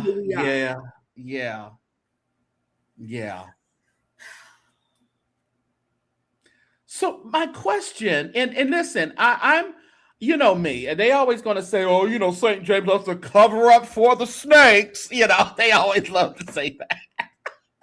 But no, I just like to think logically. And, and it's like, I can't always run. Why can't people just leave churches and leave the church? Okay. I don't understand why people have to always, and what I'm hearing, there's a lot of people, behind the scenes, they got fake profiles and they're trying to, damage his credibility and his name. And it's like, well, if you really are standing on business, don't make AI books. What's your name, who you are, and let's run with it. Well, okay, let's be clear. No, I don't, Amanda. Time out, Amanda. He's not perfect. McKinstry is not perfect. Right. Okay. He's and I think he's cool. I have no issues with him whatsoever. But he's not perfect. Yeah. And so in his imperfections of being a single pastor, maybe he could have done things differently. And I think that's valid. And I think that's valid in a lot of relationships that end. Yeah. I think that there's always areas where we could have done something better on both ends. Absolutely. And I think that I'm starting this new mindset of attempting to leave someone better than I found them. I'm working on that, right? So I think if we put ourselves in that mind frame when we're in relationship and we have to end it, not all relationships have to end bad, even though I understand that it may be challenging for the other person. So like, for instance, in his situation, the challenge may have been she wanted to be married to him. Yeah. And he did not any longer want to pursue the situation. And I understand that sometimes it can be hard to pull away, but we have to find a more excellent way to have these conversations while we're discerning it, while we're on top. Yeah. Because I'm willing to bet you $100 that some things were discerned while things were good. Well, and I think even in her pamphlet, she was saying that she did have some thoughts, when he would say certain things or do certain things, because God, like I always say, God always gives you a way of escape, but it's up to us to take it. Yeah. He gives our own free will. Once somebody shows you who they are, you have to realize that's who they are. That's and, right. and when it really comes to church, these pastors are their number one thing is the church, especially a single man. Absolutely. They're married to the church. You want to be married to them. Brian Carn is married to the church. He want to do what he want to do, but he's married to the church. Because not only is it their calling, but that's their bread and butter. That's how they survive. That's how they take care of family members. That's how they take care of themselves. So Yeah. yes, they're married to the church. And when you are dating a pastor, you have to know that's what it is. But you also have to kind of walk a certain way. You almost can't walk lockstep with them. You almost have to have your own separate life You do. when you're You dealing do. with the pastor. Yeah. And let him draw you in when he can. But other than that, you stay in the outer courts until he is ready to fully commit. Because when you try to walk lockstep with him and you're trying to connect and align with the purpose and then it doesn't work out, then you feel like you're left at a deficit. And I think that's the issue. And when you know that it is not going into commitment area, then you need to release it and then move on. Don't write the book. Don't make a journal. Don't have a conference. Okay. Cause ladies, because they want us to shut up. And that's fine. And that's all right.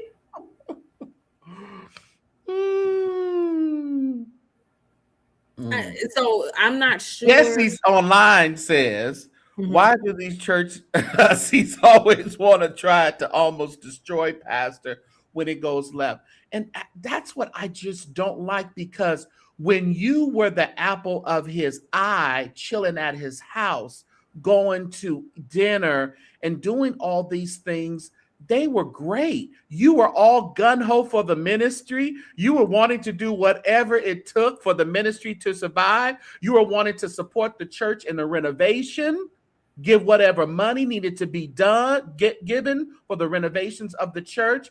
But when you don't become the first lady of the church you renovated, but when God already showed you earlier that you wasn't his pick,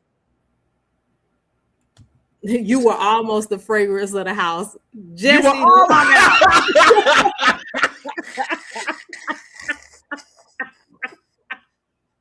I can't stand you.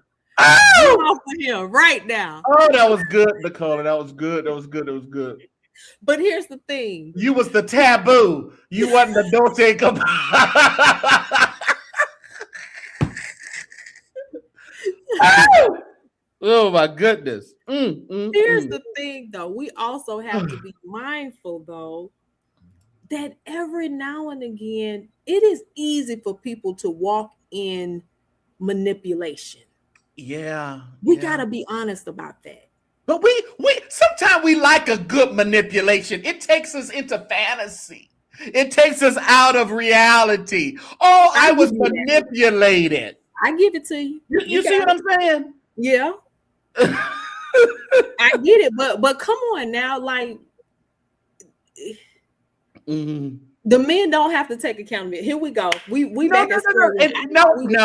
I'm not saying Luther and anybody other pastor, Lovey and all of them. I didn't say they don't have to take accountability of it, because I know, because they're men and they want a certain area in their life men where want emotional. What they want. Yeah, women want marriage. Yeah. Women want marriage, and men want whatever it is they want. Or and the problem is they don't express up front what they want and give people options. Sometimes that don't even matter. Sometimes people just see a position or see a person and they want to be there. I'll give you that. That's fine. But yeah, and I don't want to take the accountability away, but it's like, what if the pastor ran around talking about, oh, she this and she stunk and she did this and that? You know, what if they bad mouth the person? They just stop the relationship. But why do we always have to go where? And you're not helping anybody. Nobody needs to be helped.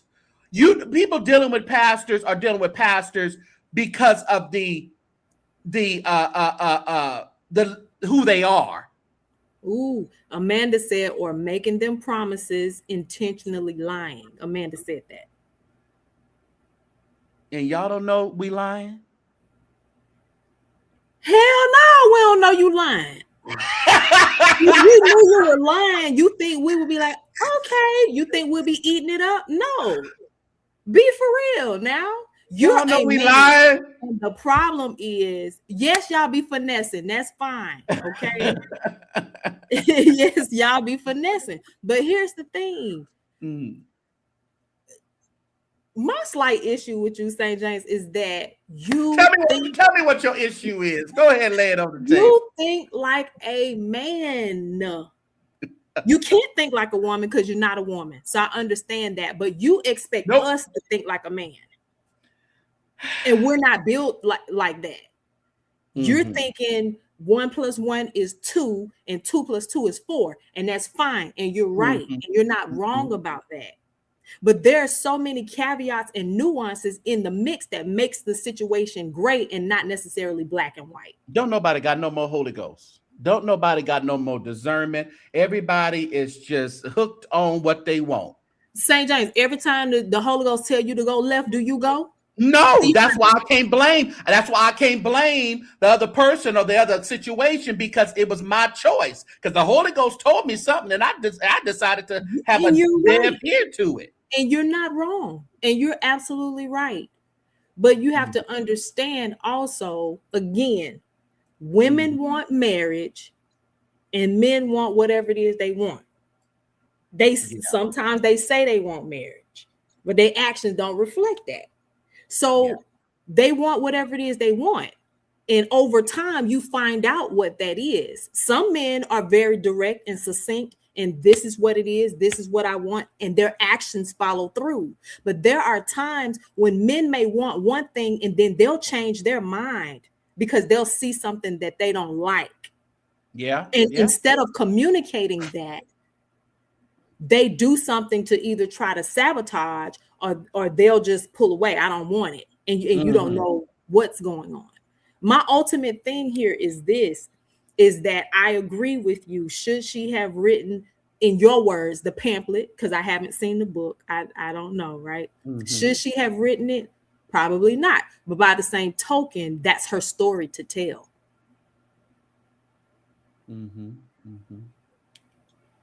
And again, I think someone in the chat said, and I don't think pastors should be too sloppy where we're talking about this stuff and then want to say, well, I know about not touching the anointed and not touching, doing my prophet no harm and all the other stuff, but let's throw that out the window. When you open the door and you kind of, you can't put that. You can't insert here. Touch not my anointed, No. He's, at the end of the day, she's a woman and he is a man. And at the time, they were two single individuals in the process of trying to become one, allegedly, right? Yeah. And so, again, I think someone got into the crux of it and realized it's not what they wanted and they changed their mind. We have to find a way to either leave people better than how they were, or just like insurance, just make them whole. Just make them whole. Yeah. Make them whole. And then walk away. And there is a way in some instances, not all, because if you're dealing with someone that may not necessarily be emotionally sound, then you may have a different situation. But there is a way that you can leave with saying, you know what? This didn't work out. And I think can't do it. And when you're dealing with pastors, you're dealing with, and when I was reading her pamphlet, she was talking about money, pretty much, that she gave. And I know that had something to do with it. You wanted to help the ministry and you wanted to, do some renovations. And again, this person is some fictitious person. She really didn't name herself. She gave a name, which he only has somebody on his praise team named that, and it wasn't even that person.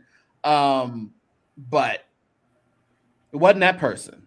So it's really AI'd up really well. but it's still truth enough to know it's a real person, you know. Janelle, that's a good point. A lot of us don't know how to break up. We feel like we have to leave damage along the way, so that, just my opinion, we leave damage along the way so that we won't want to go back. Does that make sense? So a reason not for reconciliation, because right. If I damage this enough, I won't try to come back, or I won't try to go back. Amanda,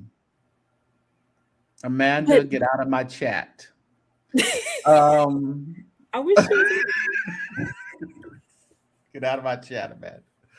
Oh my goodness. Oh, y'all make me sick. But yeah. And again, I after the music stops, things settle down or do whatever they want, I still think the real big issue is, pastors, stop getting yourselves in these types of situations. We know they are men. They are. I know, but we know you're human. We know you're men. You know, but I think because we see flags just like y'all see flags. Women, we have to date differently. Yeah, we have to move different. Maybe y'all date intentionally. Y'all date for marriage. Yes. Oh, how women. Don't put your dirt on us. Women want to be married. Okay. So we should be dating intentionally, right? But here's the thing. Maybe we have to move differently. Maybe if you're dating that pastor, you shouldn't go to his church. I know you want to, but maybe you shouldn't. Or I know you want to go look and see what other women he may be dating. I know you want to do that, but maybe we shouldn't. Maybe we shouldn't be seen until he presents us. That's good. That's good. And no, I don't think McKinstry is gay at all.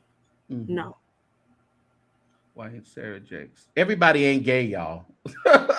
Everybody ain't gay. Everybody. That's the next thing everybody goes to. But everybody ain't gay now. Come on now. But we do need to have more discussions around how to sever relationships, because for the ladies, every man we encounter is not our husband. Right. Every man we date is not our husband. I don't care if he a pastor. He probably not your husband. So we have to learn how to navigate that space. How do we guard our heart and navigate that space at the same time? And I think, to be honest with you, it takes a level of not only maturity, but it also takes a level of transparency and honesty. Yeah. And you have to leave your pride and your ego out of it to have real discussions. Oh, that means, we don't want to have real discussion, because that makes us look at ourselves. No one wants to look at yourself and make us accountable for things. Now, Londa, listen here. Listen, we're just pilgrims here going through this barren land. Men, we need a lot of, grace and support. More grace.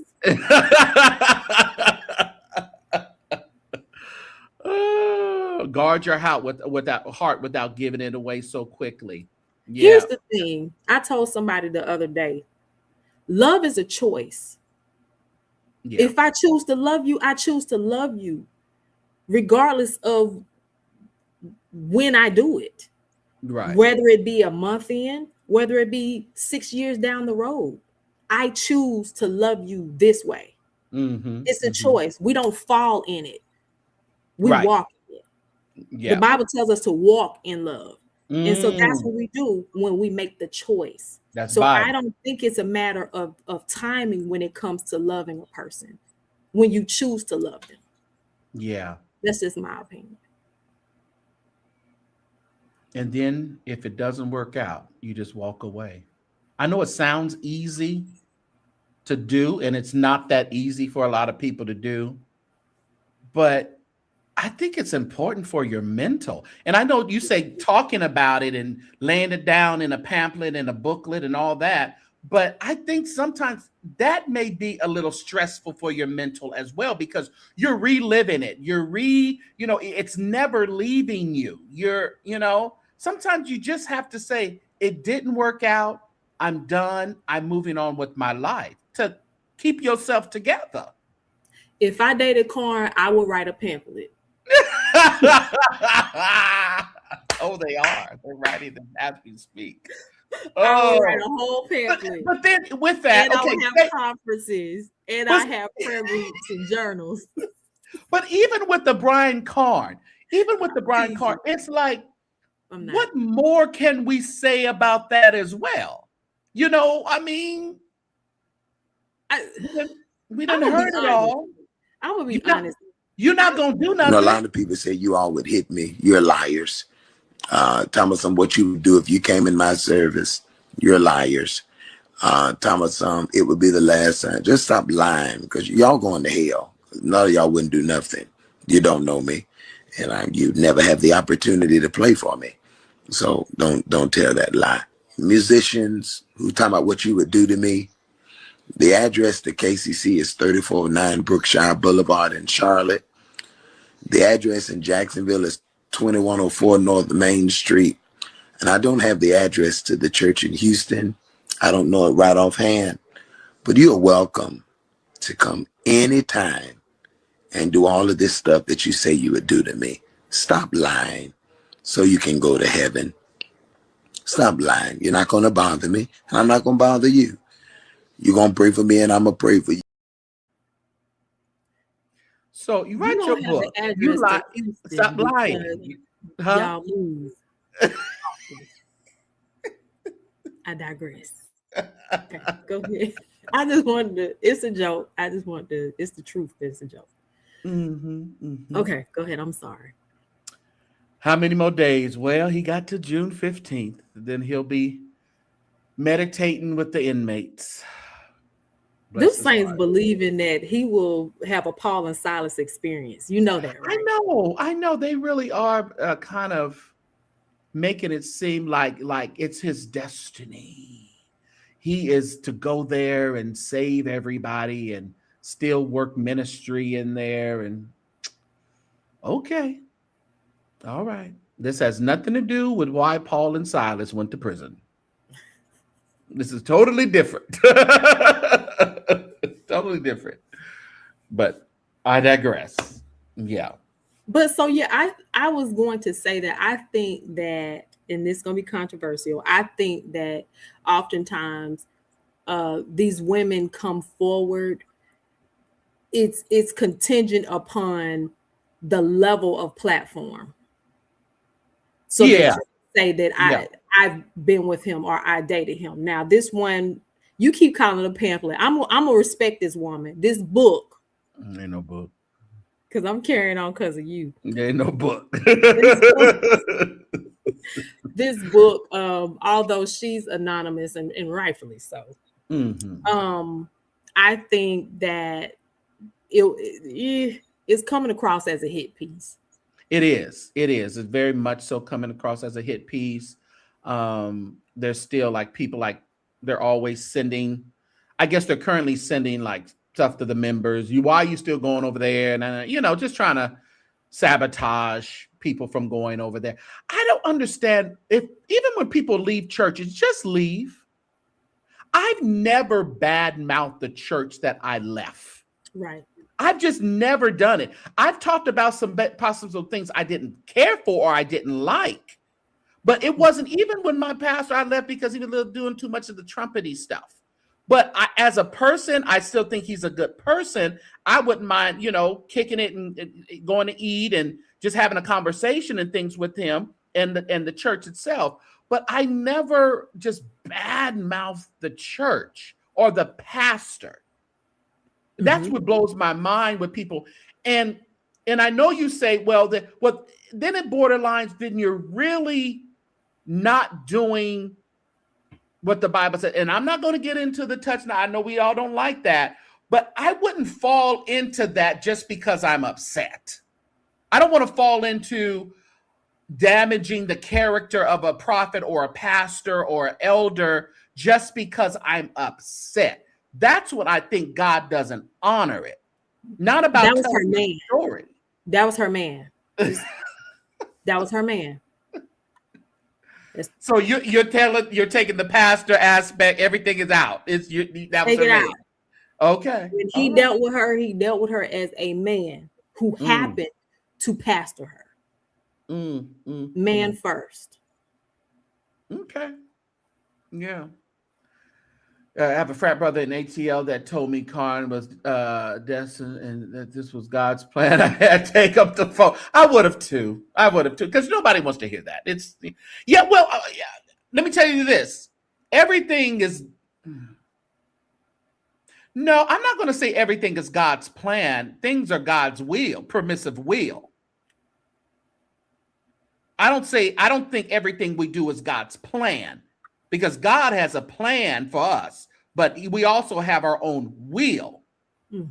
And he actually allows us to go through our will when it's really not his plan to get to his plan eventually. We just take on all these. I think Karn is taking detours out of his destiny and trying to spiritualize them because they're inevitable. He is going to prison, but I don't think it's God's will. But that's my opinion.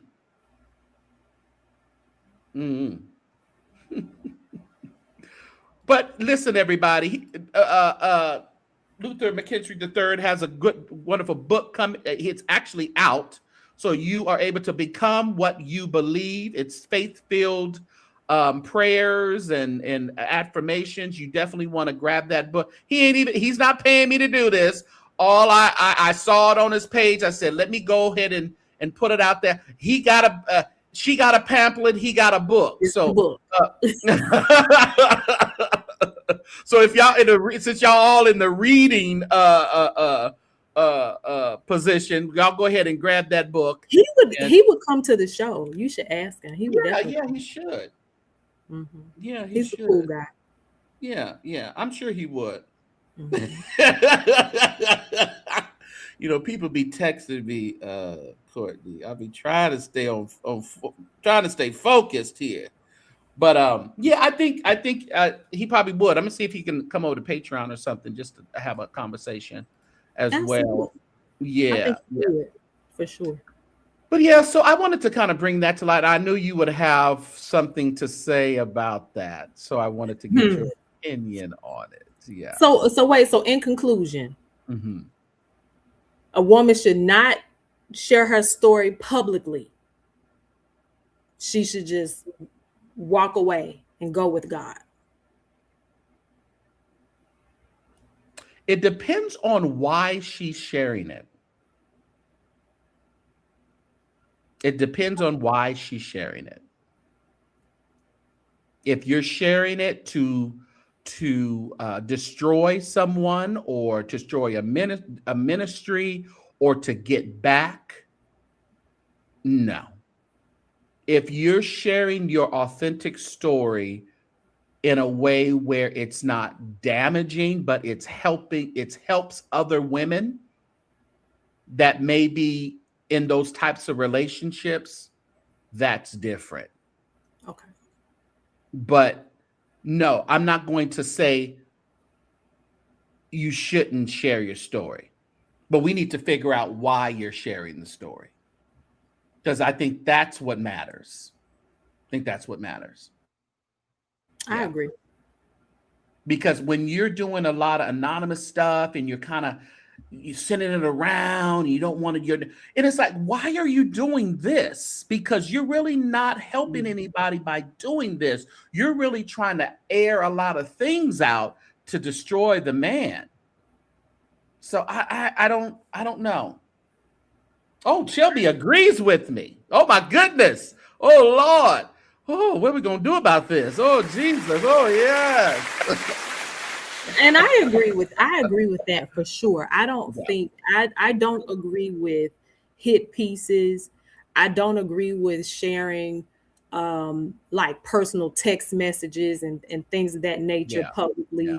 I don't agree with that. Yeah. I think everyone should have everybody has a community or group they can vent to.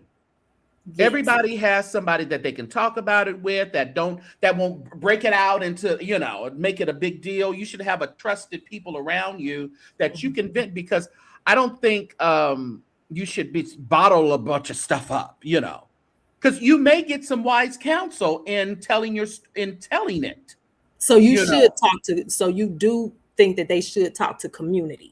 Yes, I think so. I don't think there's anything wrong with talk. Now, people who are affected probably don't think they should talk to community, but I think it's okay to talk to community as long as it's a trusted community.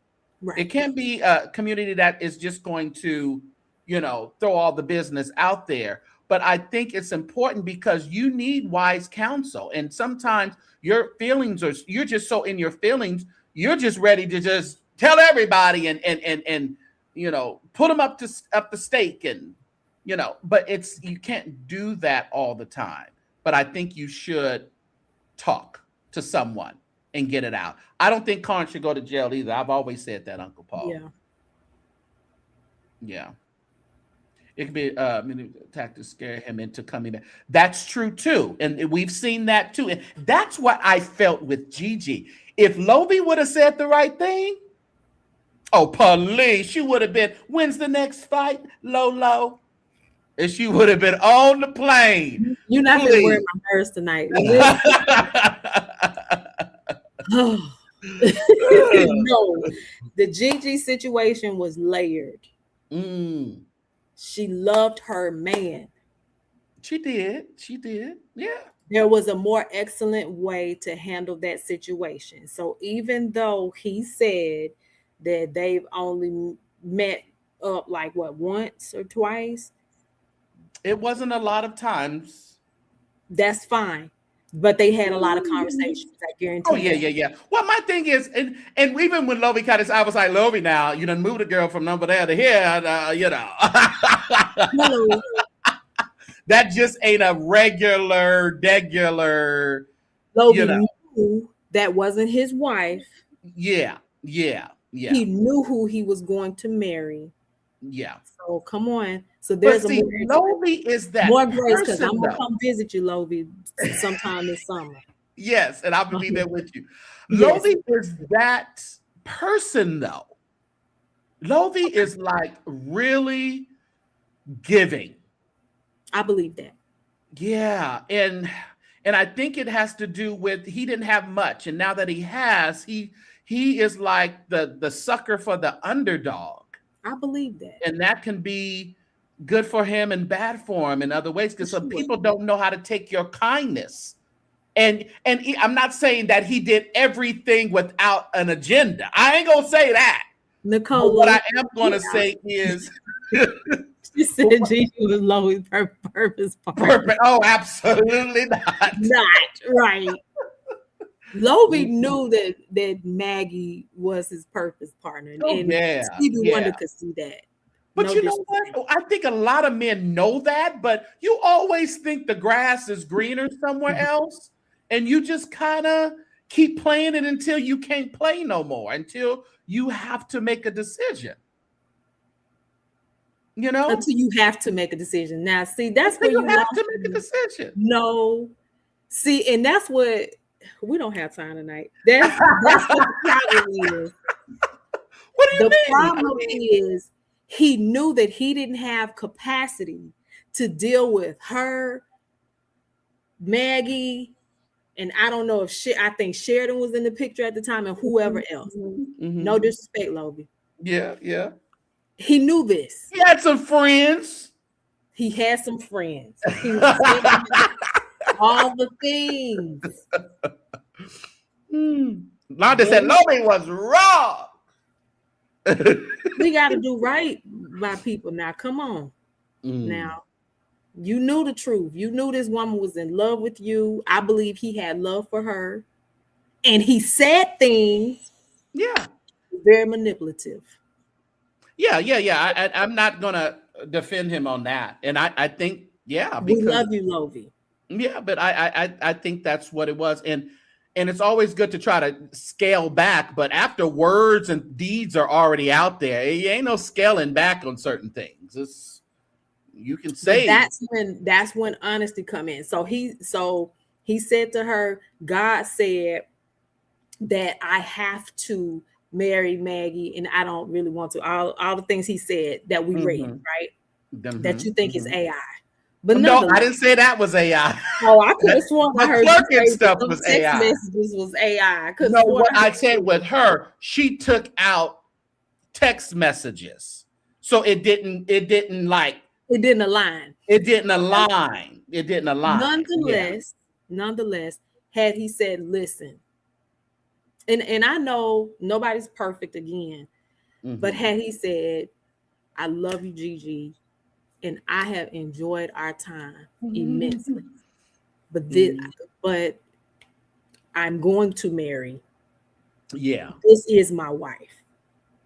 And my business.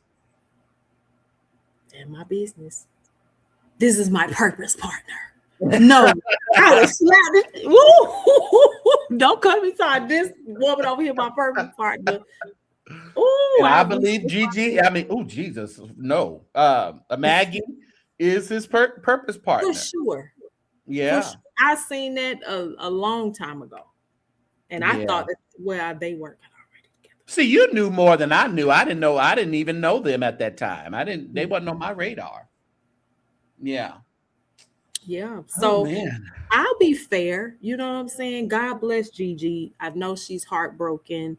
She loved him. I get all the things. And she has to work through that to see him marrying another woman when she thought that he was her person. That's hard. That's hard. But it's just, I go back there and I say, Gigi, you were not anointed to be the elect lady of that house. She wasn't worried about being the elect lady. What I'm saying. She was worried about being his wife. But my mind would say, what the fabric of this house is.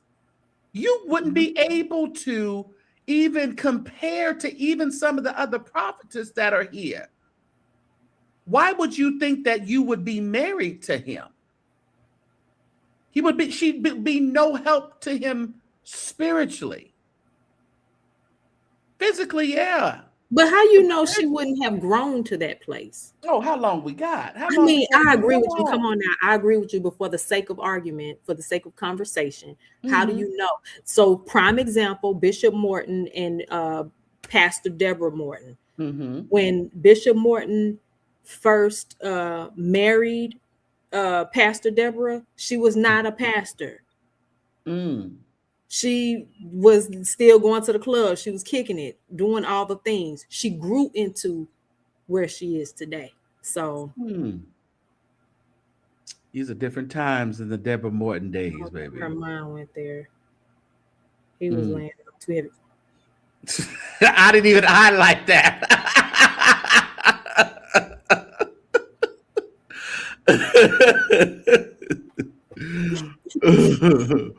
Nah, she okay. Because she was going to the church for a minute when she relocated. She was. She was. But like I said, I've been to the church, and let me tell you, it's a wonder that he still stays. I seen it through them.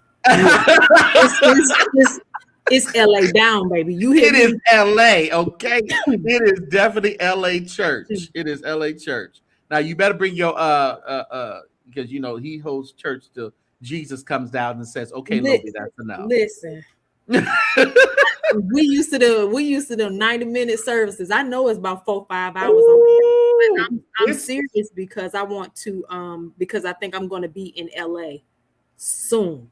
Well, let me know because he's been asking me to come back up there, so we can definitely go there. Okay. Yeah. Oh yeah, they be long. You know, a lot of these folks, it's like they're online like all day long, like multiple times a day. I mean, live in service. I'm like, But see, he's African, so that's how African services are. oh wow. And then I got to Yes, think, and the time difference, you That's know, and they're kind of want to be there for Africa, and oh Jesus. you think that's what that is? Because I they can think catch the replay.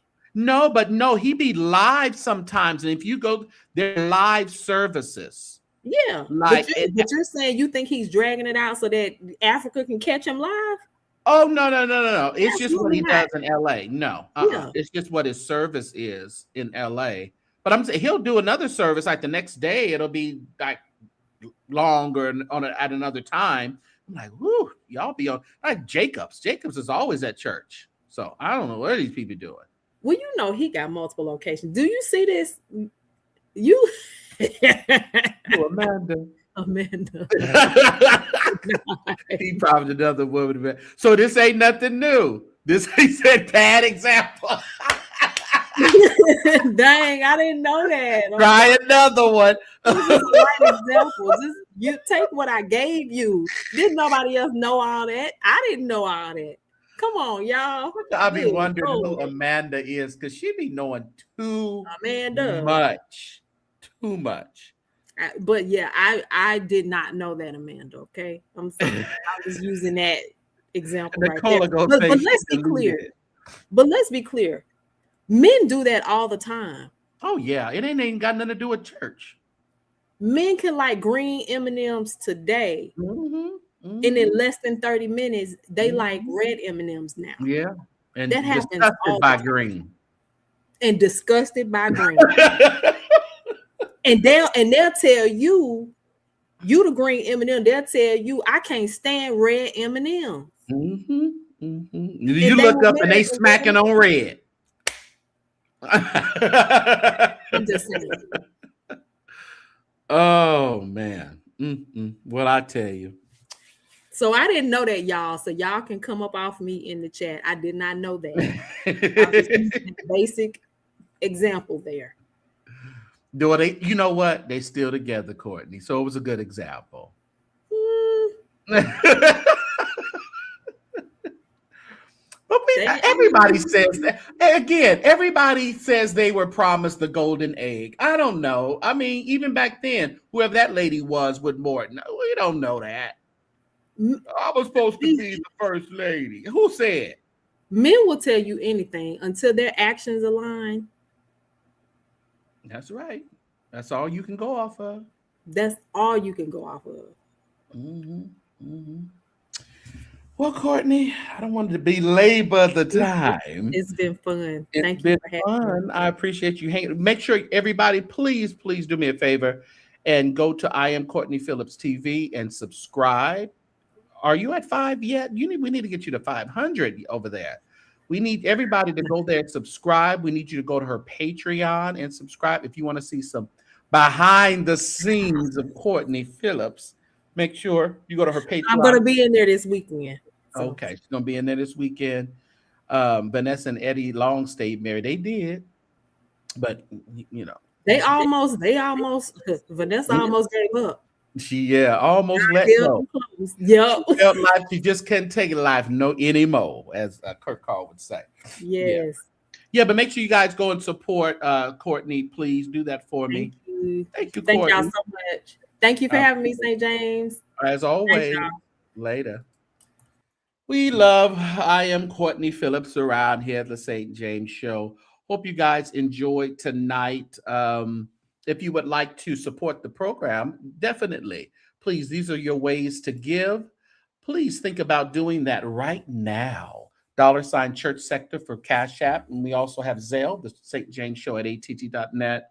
There's your Venmo, the St. James Show, and also PayPal's the St. James Show. Thank you for those who, I think I needed 2 more. I think I lost my goal. I didn't make my goal, but actually I did reach my goal because some of you gave over and above. So we did reach our super chat goal tonight, and I appreciate you guys for going the extra mile for me. and doing that with his older daughter's mother. The daughter. Oh wow. Okay. Well, you learn something new every day over here at the St. James Show. So thank you for supporting. Thank you for always thinking of the St. James Show. Jay Rochelle, thank you so much. Joshua, thank you. Lady Scott, thank you so much. Momo, thank you for your donation on tonight. Princess, Baptist Princess, thank you so much.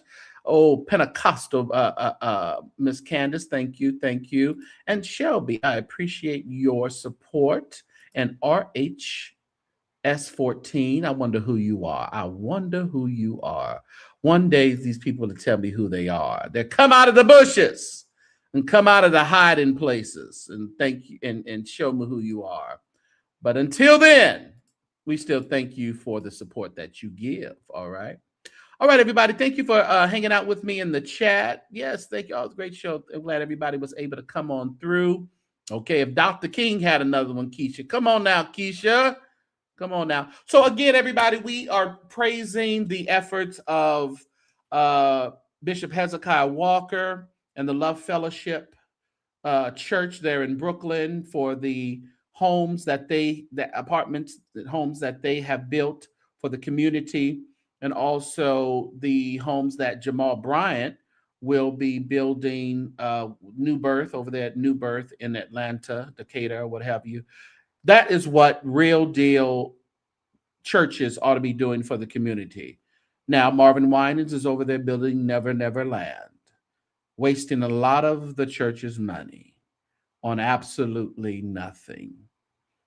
I think they ought to scratch that project and build some homes or sell it back to the city and let them build. Because what they're doing over there, in my opinion, is a waste of time, effort, and hard money that the church has been giving for 23, 24 years.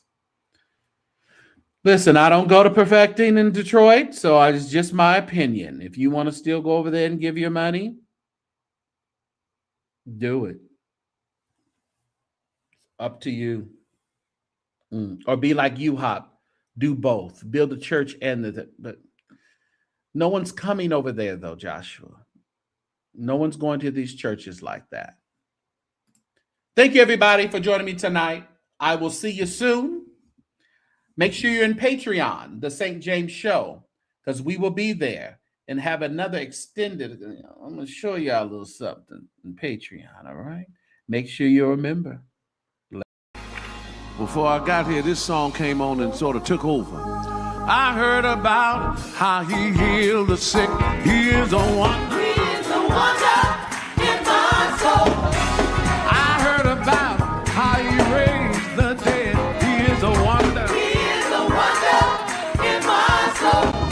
5,000 hungry souls he made. He's a wonder. He is a wonder in my soul. The soul, he is a wonder. He is a wonder in my soul. Heal the sick, raise the dead,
I seen him through it. I feel his presence in this room.